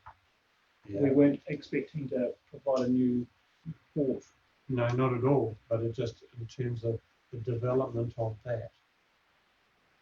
It's the heading that I've said. Okay, so you want to change the heading? Yeah. Okay. Yep. Next one. Very up to Tai Happy Memorial Park development. Any questions, update around that? Let's start with Councillor Duncan. Yes, I was just wondering in that monthly update in that first paragraph, it says a council confirmed its commitment to providing modern amenities on the park which meets the needs of park users and the wider Tai Happy community authorised proceedings. Given the last meeting where Councillor Gordon made the point that of specifying exactly where it was situated, I just wondered why that wasn't in there somewhere. I take your point. I think they should be writing in rather than preferred position. They should be stating where that is. I think staff, if you could deal with that. I think the wording was the council preferred site. I think that's been used, and the other thing was at the end of Court 4. Either or both of those perhaps should be included. Right. Thank you. We'll find it out. Tai Happy Civic Centre. I don't think there's anything happening there at the moment. Martin Dam spillway repair. Chair of Assets, would you like to speak to that? Detail a site visit? Yes, thank you, Worship, and thank you for making the arrangements for myself and the Deputy Mayor to actually visit the site. I would agree with the comments that have been made earlier about the repairs to the spillway. They've happened very quickly. It's a tidy job and a difficult site up there, obviously with the mud and stuff that's around. But the team up there that's doing it is operating very professionally. It was interesting to see that when we got up there, we were all signing in as we duly should have done to be entering into their work site, which was pleasing to see. But they're already well into the additional repairs required on the second spillway. And I think we were right to take the opportunity while they were on site to do those additional repairs.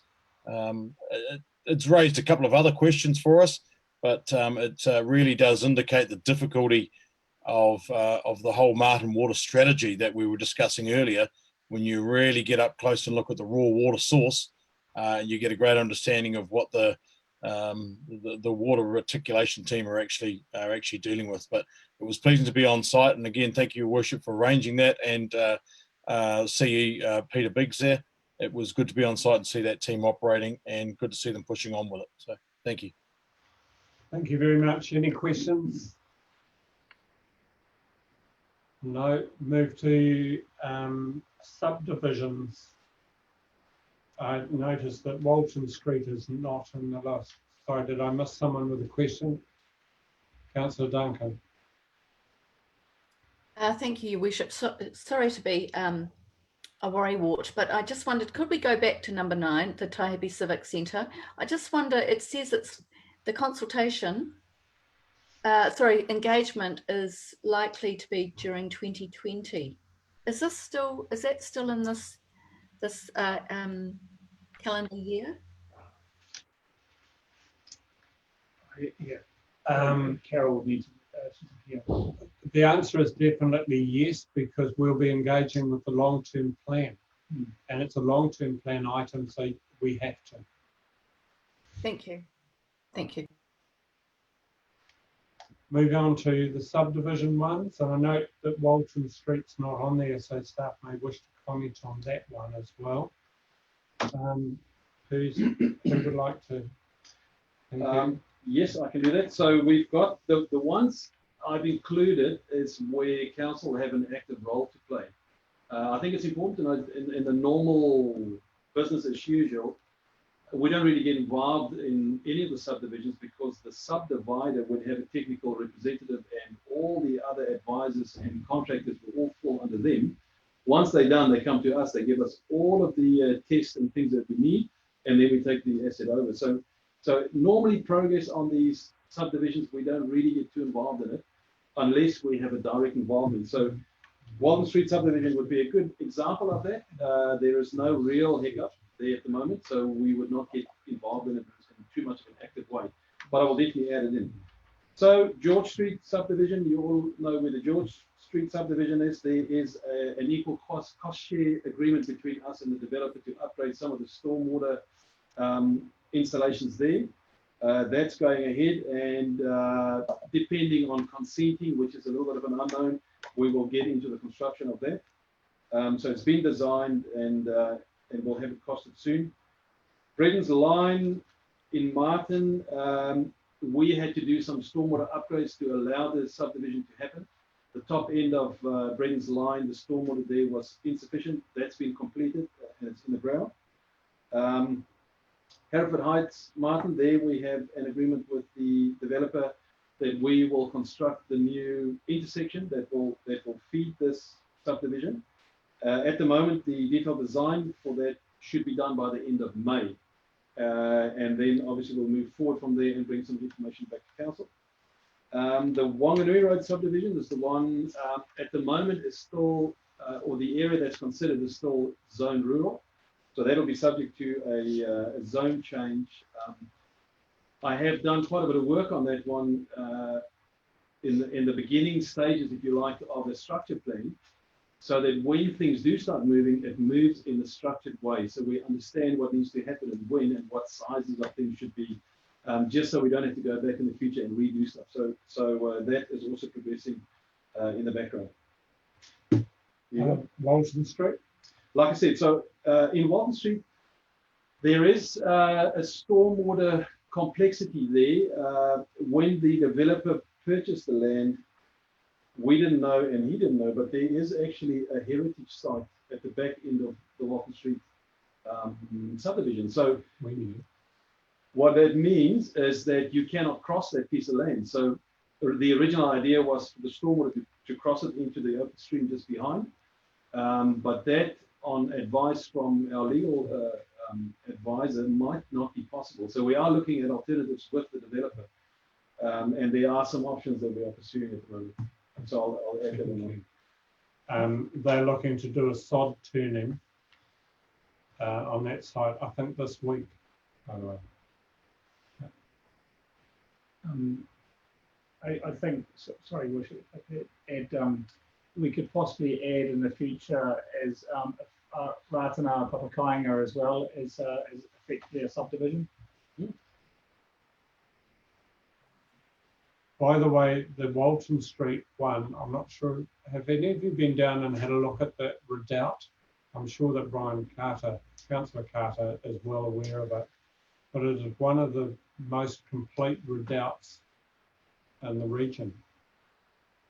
And so it's like a fortified cliff defence, bearing in mind that that's where people came up from the river.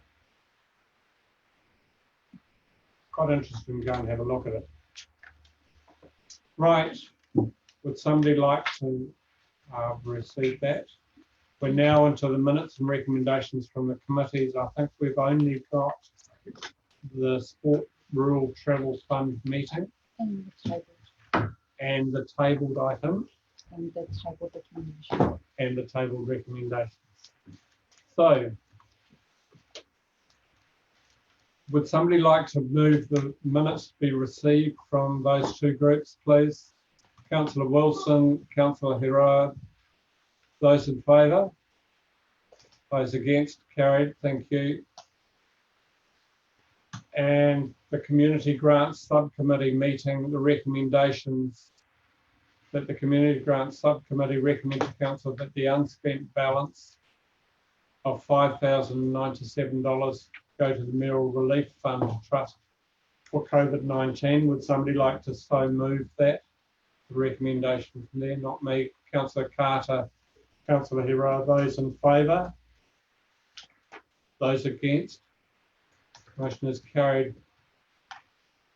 So the minutes also tabled item gave the disbursement, correct?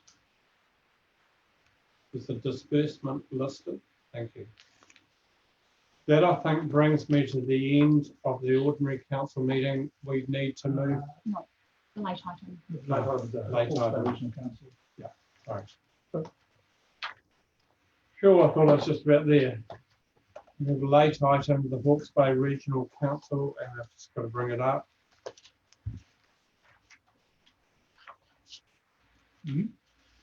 Last page. Oh, there, yes. It's in the table document. So if you turn the whole thing over, upside down. Yes. Thank you. So this is the table documents for public notification of the proposed plan change. And this was a plan change. We are only a very, very minor party to this because a tiny part of our district falls within it, as does Taupo. So you have Hawke's Bay, Central Hawke's Bay through to Wairoa, Napier and Hastings are the principal signatories of this. But because of our small overlap, they have to notify us and we're part of the process. I think we just have to receive this. Yep. So I'll move that we receive, seconded by Councillor Gordon. Those in favour? Those against? Carried, thank you. I need somebody to move that we move into public excluded. Point of order, Your Worship. Did you get the receipt of the first 11 projects? Move and second for that.